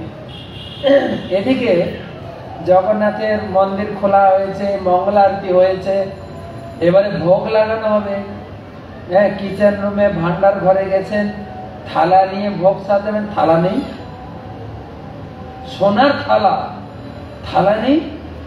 জগন্নাথের থালা চুরি হয়ে গেছে, চাবি তো ব্রাহ্মণের কাছে, খবর গেছে রাজার কাছে, এই সব পূজারীদের অ্যারেস্ট করো, চুরি করছে তো কে করেছে চুরি? পূজারীদের কাছে চাবি, পূজারীরা চুরি করবে, পূজারীদেরকে বন্দি করেছে। পূজারী তো ভয়, ওরা চুরি করেনি তো, চুরি করলে না হয় শাস্তি পেলে, ঠিক আছে, চুরি করেন। এদিকে কিছু লোক আসছিল, তার ভিতরে কয়েকটা পান্ডা ছিল, মন্দিরে যাচ্ছিল, বন্ধু মহান্তি যেখানে ঘুমাচ্ছিল সেখানে থালাটার উপরে মাথা দিয়ে ঘুমেছে, কাপড় জড়ানো ছিল, কিন্তু একটু জায়গায় দেখা যাচ্ছে থালাটা, ওইখানে সূর্য রশ্মি পড়েছে সোনার থালাতে, আর চকচক করে জ্যোতি ছড়াচ্ছে। আরে থালাটা তো এখানে, এই ওটা ওটা, চোর কোথাকার, থালা তুমি চুরি করেছো, এক থাপড়ে পিটানো শুরু করেছে। জগন্নাথের থালা তুমি চুরি করেছো, চোর। বলছে, আমি তো কিছুই জানি না। রাত্রে এক ব্রাহ্মণ এসে এই থালাটা খবর দিয়ে গেছে, আবার পিটুনি, স্বামীকে পিটায়, স্ত্রীকে পিটায়, বাচ্চাগুলোকে পিটায়, স্বামী স্ত্রীকে বন্দি করে জেলে, যত অনুনয় বিনয় করে কেউ শুনে না। তারপরে সারাদিন ভগবানের সেবা পূজা হয়েছে, রাত্রে ভগবানকে শয়ন দিয়ে পূজা লেগেছে, ভগবান শুয়েননি। তার বন্ধু আছে জেলে, ভগবানের ঘুম ধরে? বন্ধু যদি জেলে থাকে আপনার ঘুম ধরবে? একদম মন্দির থেকে গেছে রাজার কাছে। রাজা ঘুমাচ্ছিল, স্বপ্নে গেছে, তুমি ঘুমাচ্ছ না, আরাম করে ঘুমাচ্ছ না,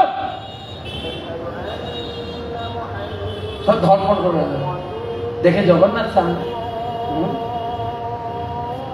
আরে আমার বন্ধু এসেছে বাড়িতে, আমি নিজের থালা দিয়ে খেতে দিয়েছি, তোমার কি ক্ষতি হয়েছে? হ্যাঁ, তোমার লোকেরা আমার বন্ধুকে জেল বন্দি করে তাকে এত প্রহার করছে, শাস্তি দিচ্ছে। হ্যাঁ, তোমার বন্ধু যদি তোমার বাড়িতে আসে, তুমি নিজের জিনিস দাও না ব্যবহার করতে? দাও কিনা বলেন তো, দান কিনা বলেন? হ্যাঁ, তা আমার বন্ধু আমার বাড়িতে এসছে, আমার নিজের থালাতে খেতে দিয়েছি, তোমার বাপের কি ক্ষতি হয়েছে? হ্যাঁ, খুব আচ্ছা করে শাসিয়েছে, তাড়াতাড়ি যাও, জেল থেকে তাকে মুক্ত করো। আর সবাই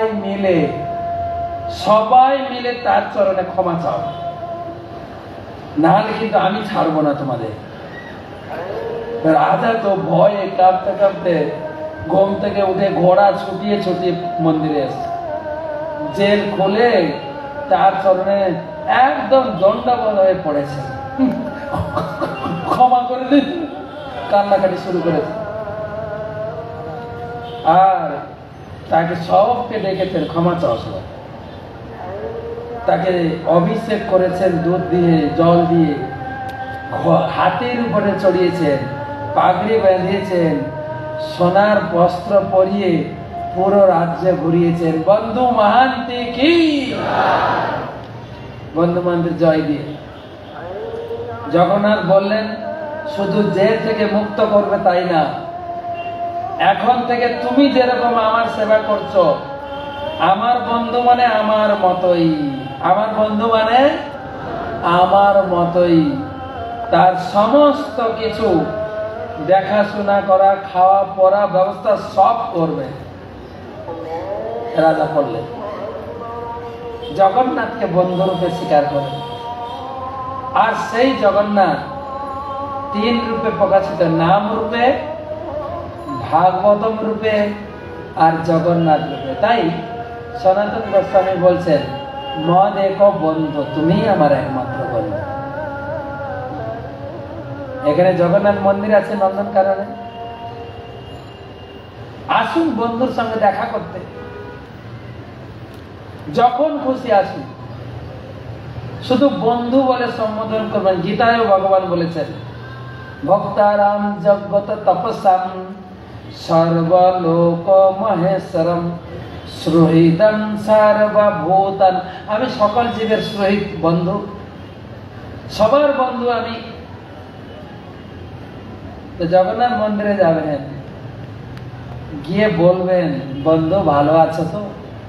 তিনি এমন একজন বন্ধু, তিনি অফিস খুলে বসে আছেন, সবাই এসে আমাকে বন্ধু বলে সম্বোধন করবে, সবাই আমার কাছে আসবে, তিনি যে হাত বাড়িয়ে বসে আছে, আসো না একটু আলিঙ্গন করি, একটা আলিঙ্গন করি, হাত বাড়িয়ে বসে আছে। সেই রকম বন্ধু। সকাল 4:30টায় ওনার অফিস খোলে, 5টায় বন্ধ হয়, একদম টাইমলি। আমরা যারা সরকারি অফিসার, কোন কাজ আবেদন যদি আসে, লোককে ঘুরায়, আজকে হবে না, কালকে হবে না, পরশু, আবার অফিস বন্ধ করে পালিয়েও যান। কিন্তু এই বন্ধু একদম টাইমলি, 4:30টায় অফিস খোলেন, 5টায় অফিস বন্ধ, 7:30টায় অফিস খোলে, 1টায় বন্ধ, একদম টাইমলি। আবার 4টায় অফিস খুলে, 8:30টায় বন্ধ, বসে আছেন অফিস খুলে, আসো না। তা আমরা যাবো, গিয়ে কমপক্ষে বন্ধের কাছে খালি হাতে যেতে নেই। বলেন তো, আত্মীয় বাড়ি গেলে খালি হাতে যায়? ধরুন আপনি আপনার জামাইয়ের বাড়িতে যাবেন, খালি হাতে যাবেন? মেয়ে 2 কথা শুনিয়ে দেবে কি? খালি হাতে এসছো, নাতি নাতনির জন্য 2 চকলেট তো আনতে পারতেন, আর আপনি খালি হাতে যাবেন না। কিন্তু আমরা ভগবানের মন্দিরে যাই খালি হাতে, লজ্জা লাগে না?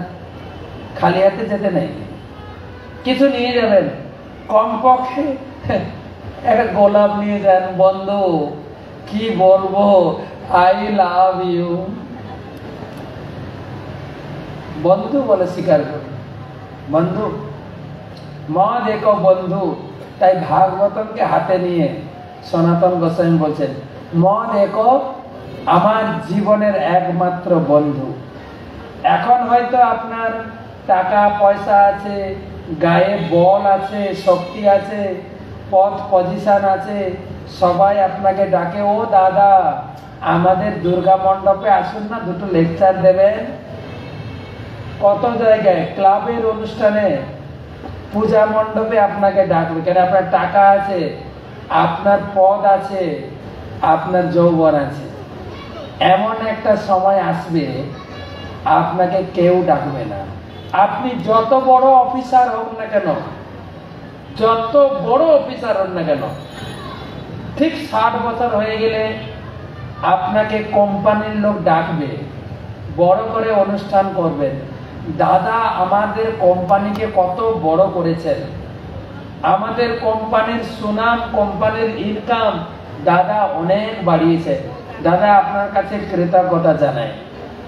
আপনার মতো মহৎ ব্যক্তিকে আমাদের কোম্পানি পেয়ে খুব ধন্য হয়েছে। কিন্তু দাদা একটা কথা বলি, কাল থেকে আর আসবেন না প্লিজ, কাল থেকে আপনার রিটায়ার্ড, অফিসে আসবেন না প্লিজ, আপনাকে অফিস থেকে তাড়িয়ে দেবে, ঢুকতেই দেবে না। এক ভদ্র মহিলা আমাদের গুরু বোন, আমি যখন ক্লাস দিতে বলছিলাম কথাটা সত্যি, কিন্তু বলে আমি মাস্টারি চাকরি করি, আমি রিটায়ার্ড, 5 বছর ধরে পেনশন পাচ্ছি না, আমি স্কুলে কথা বলতে গেছি, পেনশন পাচ্ছি না। তখন স্কুলের অন্যান্য টিচাররা বলছে, দিদি আপনি কেন এসছেন, আপনি তো রিটায়ার্ড পারসন, আপনি যত বড় কর্মকর্তা, আপনাকে অফিস থেকে বের করে দেবে 60 বছর হয়ে গেলে। জানি না বাংলাদেশের প্রেক্ষাপটে কত বছর রাখে, আমাদের 60, আর যদি ভালো কর্মকর্তায় 2 বছর বাড়ে 62, বাস। আপনি যত বড় ব্যক্তি হন না কেন, অফিস থেকে আপনি বিতাড়িত, সংসার থেকেও বিতাড়িত।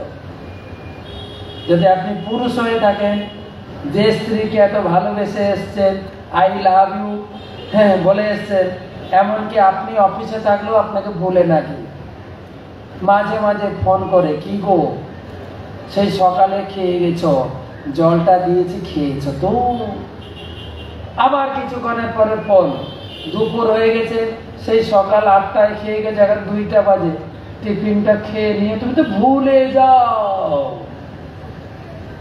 এটা ভালোবাসা না, কিন্তু এটা ভালোবাসা না।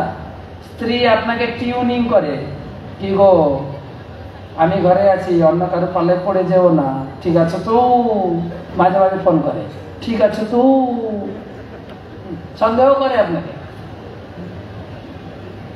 আর স্বামীও সন্দেহ করে স্ত্রীকে, ঘরে আছে সীতা, অন্য কেউ রাবণ, ঢুকে যাচ্ছে না তো, হ্যালো তুমি কোথায় আছো, দুজন দুজনকে টিউনিং করে, দুজন দুজনকে সন্দেহ করে, এ বাস্তব কথা একদম।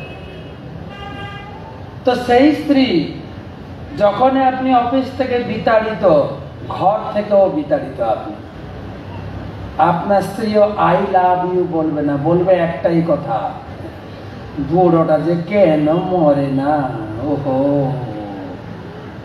প্রতি কথায় বুড়ো, ভাষা চেঞ্জ হয়ে যায়। এটা কোনো মহিলাকে আমি দোষ দিচ্ছি না, এটা মহিলাদের স্তর। মহিলাদের 3টি আশ্রয়, বিয়ের আগে বাবা মা, বিয়ের পরে স্বামী, ছেলে বড় হয়ে গেলে ছেলের পক্ষ, যখন বাপ ছেলে ঝগড়া করবে, স্ত্রী কার পক্ষ নেই, মা কার পক্ষ নেই, কার পক্ষ নেই, ছেলে। তুই যা তো তোর কাজে, বুড়োর সঙ্গে সময় নষ্ট করিস না, এতদিন আইলাম, এখন হয়ে গেছে বুড়োর সঙ্গে সময়, যা যা তুই যা, তুই যা। কি যে বলে ভীমরতি, কেন যে মরে না, তখন আপনার বন্ধুত্ব কাজ করবে। এটা যদি এখন থেকে পড়া শুরু করেন, তখন আপনি, যারা আমাদের ভক্তরা নিয়মিত ভাগবতম পড়েন, হরিনাম করেন, তারা চিন্তা করে যখন আমি রিটায়ার্ড হব ভালো করে ভাগবতটা পড়ব, ভালো করে মন্দিরের প্রচার কার্যে যুক্ত হব। তারা প্ল্যান করে বসে। রিটায়ার্ড জীবনটা খুব কষ্ট, কিন্তু টাকা পয়সাটা কষ্ট না, টাইম পাস হয় না। অফিসে যে 8-10 ঘন্টা টাইম কাটাতাম, সেই টাইমটা কাটানো খুব কঠিন। তাই ভক্তরা অভ্যাস করে ভাগবতম পড়া। তাই ভক্তরা সকাল থেকে মঙ্গল আরতি, 16 মালা জপ, তারপরে গ্রন্থ অধ্যয়ন, প্রচার, এই নিয়ে এত ব্যস্ত থাকে, সংসারে ছেলে বৌমা যে কি করছে তার দেখার সময় নেই। ছেলে বৌমাও খুশি, বাবা ভাগবতম নিয়ে আছে, থাকতে দাও। ছেলে এতটা খুশি, যখন অফিস থেকে ফিরে ফলের দোকান থেকে দুটো ফল কিনে নিয়ে আসে, বাবা বাজারে খুব সুন্দর পেয়ারা দেখলাম, দুটো নিয়ে এসছি। বাবা ঠিক করে, ভালো। বাবাও খুশি। আর যে বাড়িতে ভাগবত পড়ার অভ্যাস নাই, কি করে তারা? ছেলে বৌমার পিছনে খিটখিট করে, ঘরেও থাকতে পারে না, পাড়ার কোনো দোকানে বসে তাস খেলে অথবা পেপার পড়ে, ব্যাস। হয় কি না? তাই একমাত্র বন্ধু বেছে নেন, যে কেউ থাকবে না আমার সঙ্গে, কে থাকবে? রসমালাই থাকবে, রসমালাই। মদ এক বন্ধু, মদ সঙ্গীন আমার একমাত্র সঙ্গী। মদ গুরু, ইনি হচ্ছেন আমার গুরু। মদ মহাধন, এটা হচ্ছে আমার। যা ঘরে আপনার টাকা পয়সা, বাড়ি ঘর সম্পত্তি আছে, এটাকে বলে ধন, আর এটাকে বলে মহাধন। যেরকম স্কুল কলেজের লেখাপড়াকে বলে বিদ্যা, যেটাকে বলে অর্থবিদ্যা। স্কুল কলেজে লেখাপড়া করব কেন? ইনকাম করব। যদি আপনি ইনকাম করতে না পারেন, যদি চাকরি না পান, আপনি এমটেক বিটেক করে এমবিবিএস করে বসে আছেন, আপনাকে বলবে আমার ছেলেটা খুব শিক্ষিত, কি বলবে? বেকার। একটা টাইটেল আপনি পাবেন, কি কি বেকার, বলবে না যে বিদ্যা। অর্থাৎ পড়াশোনা করে ইনকাম না করতে পারলে আপনার পড়াশোনা বৃথা। তাই স্কুল কলেজের পড়াশোনাকে বলে অর্থবিদ্যা, আর এই ভাগবতম গীতাকে বলে পরম অর্থবিদ্যা, পরমার্থবিদ্যা। অর্থ পরমার্থ, যেরকম অন্ন পরমান্ন আছে না, অন্ন পরমান্ন, পরমান্ন, অর্থ পরম অর্থ। স্কুল কলেজের বিদ্যা আপনাকে এই জীবনে সাহায্য করবে যতদিন জীবন আছে, কিন্তু এই বিদ্যা এই জীবনে, পরের জীবনে কাজ করবে। সেই জন্য মহাধন, মদ গুরু মদ মহাধন, মত নিস্তারক, এটা আমাকে নিস্তার করবে। মদ ভাগ্য, ভাগবতম যখন থেকে আমার ঘরে ঢুকবে, আমার ভাগ্য খুলে যাবে, আমার ভাগ্য খুলে যাবে। আর ভাগ্য খুলে গেলে মদানন্দ নমস্তুতে, আনন্দ আসবে জীবনে। তাই ভাগবতম লিখলেন ব্যাসদেব। ভাগবত লেখার পরে কাকে পড়াবেন, কাকে পড়াবেন, ভগবানের কাছে প্রার্থনা করছেন, হে প্রভু, আমাকে যদি একটা আমার মতো পুত্র দাও, তাহলে আমি ভাগবতমটা যে লিখেছি নিজের মতো করে পড়াতাম। আর তিনি পুত্র রূপে পেয়েছিলেন কাকে? সুখদেব গোস্বামী। এর জন্ম কথা আমরা গতবারে শুনিয়েছি। সে ছিল সুখ পাখি, রাধা কৃষ্ণ লীলায় সুখ পাখি, যে রাধা কৃষ্ণের সঙ্গে থাকতো। সুখ আর সারি দুটো টিয়া পাখি ছিল। সুখ সারাদিন কৃষ্ণের গুণগান করতেন, সারি সারাদিন রাধা রানীর গুণগান করতেন। সুখ বলছে, এই সারি, জানো আমার কৃষ্ণের মহিমা? 7 দিন 7 রাত বিশাল গিরি গোবর্ধনকে ধারণ করেছিলেন। সুখ বলে, আমার কৃষ্ণ গিরি ধরেছিল। সারি বলছে, বললেই হলো, তোমার কৃষ্ণ ধরেছিল। কৃষ্ণ কি করে ধরেছিল জানো? সারি বলে, আমার রাধা শক্তি সঞ্চারিল। আমার রাধারানী পাশে দাঁড়িয়ে পাওয়ার জুগিয়েছে, পাওয়ার, নইল পারত কেন। এমনি ধরেছে, রাধারানী পাশে ছিল বলে। সুখ বলে এই সারি, এই সারি। সুখ বলে আমার কৃষ্ণ চূড়া বাঁয়ে হেলে। তুমি জানো না কেন বাঁয়ে হেলে? এটা বলতে হবে তোমাকে। কেন হেলে জানো? আমার রাধারে চরণ পাবে বলে, তাই তো হেলে। সুখ বলে আমার কৃষ্ণ কদম খানায় থানা। হ্যাঁ, আমার কৃষ্ণ মাঝে মাঝে কদম খানায়, কদম বাগানে, কদম খন্ডিতে যান। কেন যায় জানো? কেন যায়? মজার ব্যাপারটা কি, আসলে রসটা কি? আমার রাধার আনা গোনা, রাধার অফিস ওখানে, যার জন্য অফিসে দেখা করতে যায়, সেই জন্যই তো। সুখ সারি দ্বন্দ্ব বইতে আছে বাবা। সুখ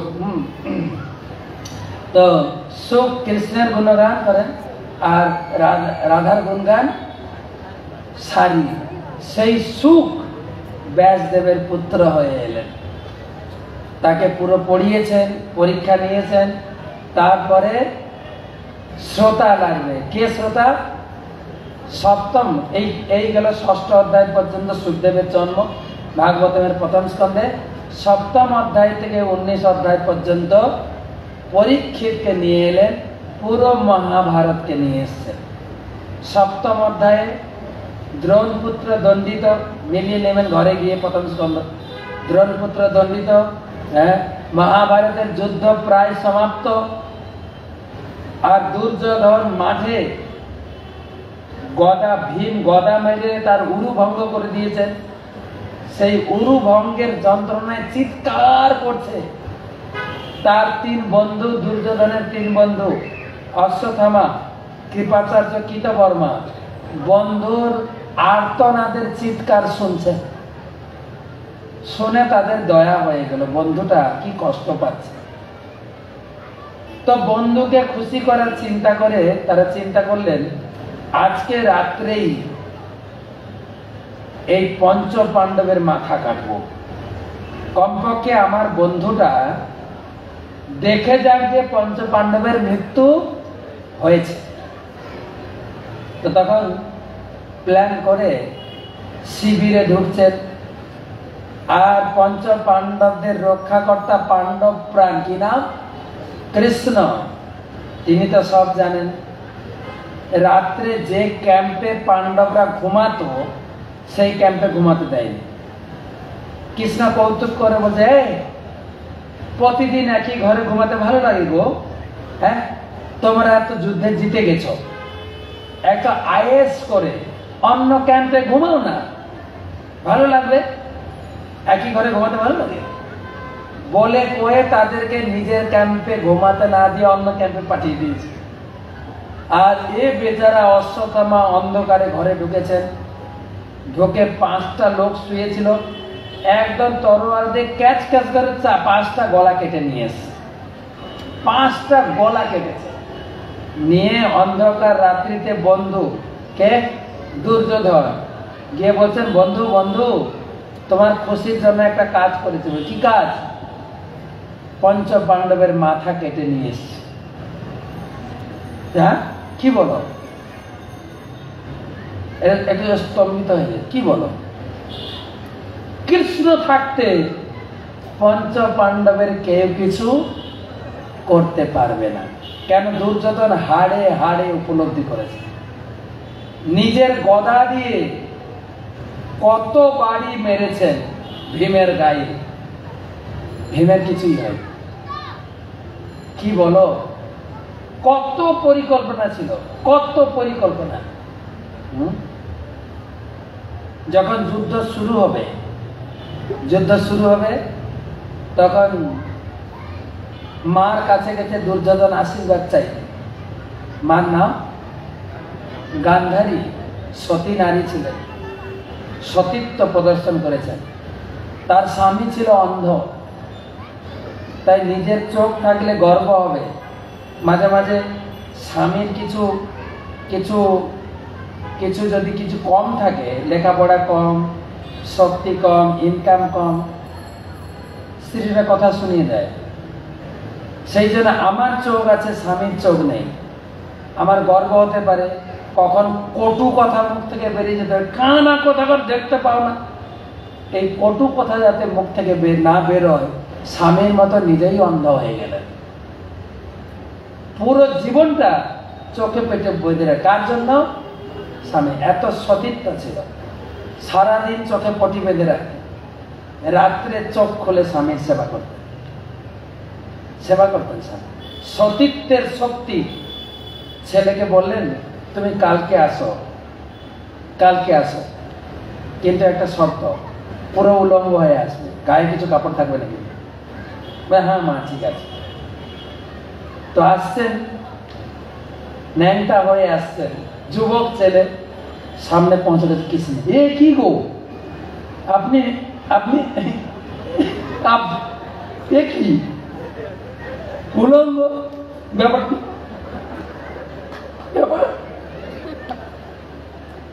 বোঝেন? মা যেতে বলেছে, মা যেতে বলেছে, ঠিক আছে। বাচ্চা ছেলে নাই মার কাছে ন্যাংটা হয়ে যাবে, এত বড় ছেলে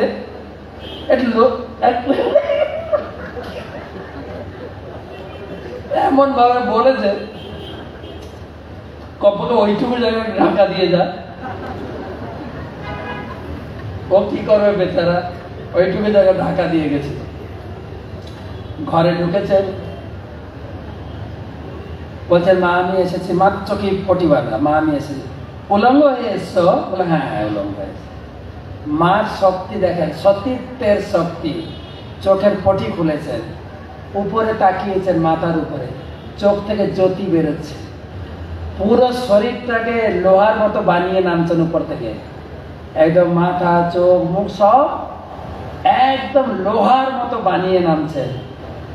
এইখানে যখন আসে কাপড়, কাপড় পরে এসছো, তোমাকে না বললাম উলঙ্গ আসতে? আমি এসছিলাম, তার মানে কৃষ্ণের সঙ্গে তোমার দেখা হয়েছে। গান ধরে বুঝতে পেরেছে, কৃষ্ণের সঙ্গে তোমার দেখা হয়েছে, তাই না? তোমাকে বাঁচাতে পারলাম না, তোমার সারা শরীর লৌহময় করে দেব, কেউ তোমাকে কিছু করতে পারবে না, কিন্তু ওই জায়গাটা তোমাকে মেরে ফেলবে। এই জায়গাটা যতটুকু কাপড় পরেছ সেই জায়গায় তোমাকে গদার বাড়ি দিয়ে ফেলে দেবে। তাই হলো। তাই ভীম দুর্যোধন যুদ্ধ করেছেন, দুর্যোধন গদা নিয়ে ভীমকে বড় বড় গদা দিয়ে পিটিয়েছে, কিছু হয় না, আর তুমি মাথাটা কেটে নিয়ে এলে, অসম্ভব। আচ্ছা দাও তো একটু মাথা দেখি না, দাও। একটা মাথা নিয়েছেন হাতে, অন্ধকার তো চিনতে পারছে না কার মাথা, মাথা নিয়েছেন। আপনার তরমুজ কিনেছেন? তরমুজ আমার বাবা শিখিয়েছিলেন বাজারে কি করে তরমুজ কিনবে, কোন তরমুজটা, তরমুজ বলো তো নাকি, এখন সিজন চলছে তো, কোন তরমুজটা ভালো হবে ও মিষ্টি হবে, হাত দিয়ে চাপ দিবি, হ্যাঁ কটকট কটকট করে আওয়াজ করবে, ওটাই লাল এবং মিষ্টি হবে। বা যখন হাতে চাপতে পারবে না, মাথায় নিয়ে চাপবে, কটকট করে আওয়াজ হবে, ওই তরমুজটা ভালো। ঠিক দুর্যোধন মাথা নিয়ে তরমুজের মতো চাপ দিয়েছেন, যেই চাপ দিয়েছে মাথাটা গুঁড়ো টুকরো টুকরো হয়ে পড়ে গেছে। তখন তিনি নির্ণয় করলেন, পঞ্চ পাণ্ডবের মাথা নয়, তুমি সর্বনাশ করেছ, এ তো পঞ্চ পাণ্ডবের পুত্রের মাথা। কি সর্বনাশ করলে, আমার পরিবারের যে জেনারেশন ছিল, পরবর্তী যে সন্তানের তা মেরে ফেললে, ঘোর অন্যায় করেছে, আমি অভিশাপ দিচ্ছি, তোমার বংশ এরকম মারা যাবে। এই বলতে বলতে দুর্যোধন মারা গেল। এই তো সপ্তম অধ্যায়ের কাহিনী। দ্রৌপদী হাউ হাউ করে কাঁদছেন, কাঁদছেন, আর অর্জুন ছুটে এসে কাঁদছে কেন, কিসের জন্য কাঁদছে? দেখতে পাচ্ছ না 5 পুত্র মারা গেছে। অর্জুন তখন বলেন, কান্না করো না, কান্না করো না, যেই ছেলেদেরকে, তোমার ছেলেদেরকে যে মেরেছে, আমি এখনই যাচ্ছি তার মাথা কেটে নিয়ে আসবো, সেই মাথার উপরে দাঁড়িয়ে তুমি স্নান করবে, তখন তোমার দুঃখ ভুলে যাবে। ক্ষত্রিয় রক্তের বদলে রক্ত, দুঃখ পায় না। সঙ্গে সঙ্গে অর্জুন ড্রাইভারকে অর্ডার দেয়, ড্রাইভার গাড়ি রেডি করো। ড্রাইভার অর্জুনের ড্রাইভার কৃষ্ণ। গাড়ি রেডি। দৌড়ে দৌড়ে গিয়ে অশ্বত্থামাকে ধরে ফেললেন, বাঁধলেন। কৃষ্ণ বলছে, তুমি বাঁধছো কেন? তোমার তো কথা ছিল মাথাটাকে কেটে নিয়ে যাওয়া, বাঁধছো কেন? কাটো। তুমি না দ্রৌপদীকে কথা দিয়েছো মাথা কাটবে। অর্জুন কাটলেন না, দড়িতে বেঁধে রথে উঠে নিয়ে এসে দ্রৌপদীর সামনে ফেলে দিলেন। দ্রৌপদী দেখে চমকে জারি, ব্রাহ্মণ কুমার, তার প্রতি এরকম অমর্যাদা। অর্জুন বলছেন ব্রাহ্মণ কুমার না, এ তোমার পুত্র হত্যা, তোমার পুত্রকে হত্যা করেছে, এই হত্যারীকে বধ করো। বলছে ছি অর্জুন। দেখেন ভাগবতমের প্রথম নারী চরিত্র কে? দ্রৌপদী। 5 পুত্র মারা গেছে, আর যে মেরেছে তাকে ধরে সামনে আনা হয়েছে। আপনার যদি এক পুত্রকে কেউ মারে, তাকে যদি ধরে আনেন, পুত্র শোকের জ্বালা নিজে হাতে কুপিয়ে কুপিয়ে তাকে মারবেন, তাই না? তবে একটু জ্বালাটা মিটবে। কিন্তু দ্রৌপদী কি করছেন দেখেন। ছি ছি ছি, তুমি তাকে বেঁধে নিয়ে এসছো, বাঁধন খুলে দাও প্লিজ। তোমার একটু লজ্জা নেই? গুরুপুত্র, যে গুরুদেবের কাছে দীক্ষা লাভ করে, শিক্ষা লাভ করে এত বড় যোদ্ধা হয়েছ, তার ছেলের প্রতি এরকম অমর্যাদা? গুরুপুত্র, গুরুকুলের প্রতি একটু সম্মান নেই? প্লিজ ছেড়ে দাও, ছেড়ে দাও, ছেড়ে দাও। দয়া দেখুন, গুরুদেবের প্রতি সম্মান বশত ছেলেকে ছেড়ে দাও। আর আমরা ক্ষত্রিয়, ব্রাহ্মণদের প্রতি আমাদের দণ্ড দেওয়ার অধিকার আমাদের নেই, ব্রহ্ম সাপ হয়ে যাবে। ছেড়ে দাও। 6খানা যুক্তি দেখিয়েছেন, লাস্ট একটা বড় যুক্তি দেখিয়েছেন, সবাই শুনুন। পুত্র শোকের জ্বালা আমি হাড়ে হাড়ে অনুভব করছি। পুত্র শোকের জ্বালা, আমি নিজে মা, পুত্র শোকের জ্বালা আমার হৃদয় জ্বলছে। এ মারা গেলে এর মারও সেরকম দুঃখ হবে না? হবে কি না? আমি একজন সেই জ্বালা অনুভব করে আর একজনকে জ্বালা দেব কি করে? এই হচ্ছে মহান নারী দ্রৌপদী। তার চরিত্র ভাগবতমের প্রথম। এত বড় লেকচার শুনে যুধিষ্ঠির মহারাজ, অর্জুন, নকুল, সহদেব, কৃষ্ণ, ওখানে সভাসদ যত মহিলা ছিলেন, হ্যাঁ হ্যাঁ হ্যাঁ ছেড়ে দেওয়া হোক, অর্জুন দ্রৌপদী যা বলছে আমাদের মতটা তাই। কৃষ্ণ হ্যাঁ বলল। একজন রাজি হলেন না, কে? ভীম। ছেড়ে দাও। কি বলো ব্রাহ্মণ কুমার? হ্যাঁ, নিদ্রিত অবস্থায়, অসহায় অবস্থায়, আবার বাচ্চাকে মেরেছে, সে কিসের ব্রাহ্মণ? তাকে এক্ষুনি এখানে বধ করা উচিত। কৃষ্ণ বলছেন ভীম যা বলছে আমারও তাই মত। কি বুঝবেন এখন? এই অর্জুন, তাকাচ্ছ কি? তোমাকে ভীমকেও সন্তুষ্ট করতে হবে, দ্রৌপদীকে সন্তুষ্ট করতে হবে, আমাকে সন্তুষ্ট করতে হবে। তখন অর্জুন কি করলেন? তাকে না মেরে তার মণি ছেদন করে, অপমান করে ওখানে বের করে দিলেন, চলে গেলেন। এবারে সবাই গঙ্গাতে গিয়ে মৃত পুত্রের দেশে তর্পণ করছেন। সবার কেউ না কেউ মারা গেছে। পঞ্চ পাণ্ডবের ছেলেরা মারা গেছে, কুন্তির এক ছেলে মারা গেছে, কর্ণ মারা গেছে। সবাই হাতে জল নিয়ে পুত্রের নাম করে তর্পণ করছেন, হাউ হাউ করে কাঁদছেন। কৃষ্ণ, ব্যাসদেব সান্ত্বনা দিচ্ছেন। প্রকৃতির নিয়ম কি করার আছে, কান্না করে তো লাভ নেই। কৃষ্ণ সান্ত্বনা দিচ্ছেন, কৃষ্ণ আবার কাঁদছেন বসে বসে। কেন? কৃষ্ণ তো তাদের পরিবারের লোক, কৃষ্ণ নিজের ভাগনা মারা গেছে, কাঁদছেন সবাই। কুন্তি যুধিষ্ঠির মহারাজের কাছে গিয়ে বলছেন, বেটা বেটা বেটা, কর্ণের জন্য একটু জল দাও বেটা। কর্ণের জন্য একটু জল দাও। যুধিষ্ঠির রেগে, কেন কর্ণের জন্য জল দেবো কেন? কর্ণ আমার কে? কর্ণ আমার বড় ছেলে। হ্যাঁ, কি বললে? কর্ণ আমার বড় ছেলে, কর্ণ আমার বড় ভাই? কি কি বলছো মা? কর্ণ আমাদের বড় ভাই? আগে কেন বলনি?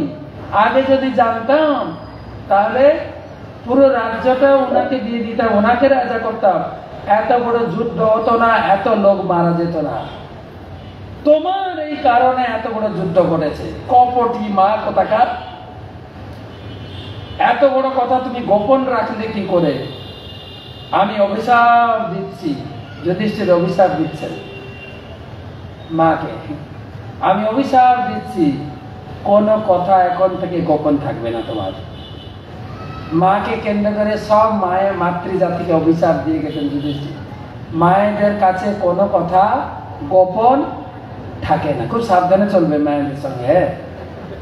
কিছু কিছু সব কথা বলা যায় না, মুখে আটকায় না, কেন? গলার কণ্ঠি নেই। আমাদের শিষ্যমান গৌরাঙ্গ প্রেম স্বামী মহারাজ বলেন, মায়েদের গলার কণ্ঠি নেই যে কথা আটকাবে, কিচ্ছু কথা আটকাবে, ফসফস করে বেরিয়ে যাবে। যদি রথের চাঁদা আনতে যাবেন, যে প্রভু আপনার গত বছরের 10,000 টাকা চাঁদা ছিল, আপনি যদি ইনিয়ে মিনিয়ে বলে ইনকাম নেই প্রভু, এবছর 1,000 নিয়ে যান। মাতাজি বলে দেবেন, হ্যাঁ ইনকাম নেই তোমার, এবছর তুমি যে বলেছিলে এবছর বেশি ব্যবসাতে লাভ হয়েছে, দাও না। ও প্রভু, ওনার কথা বিশ্বাস করেন না, প্রচুর লাভ হয়েছে, ব্যাংকে 1 কোটি টাকা আছে, সব পাস করে দেবে, একটা কথা আটকা। একটা বাড়িতে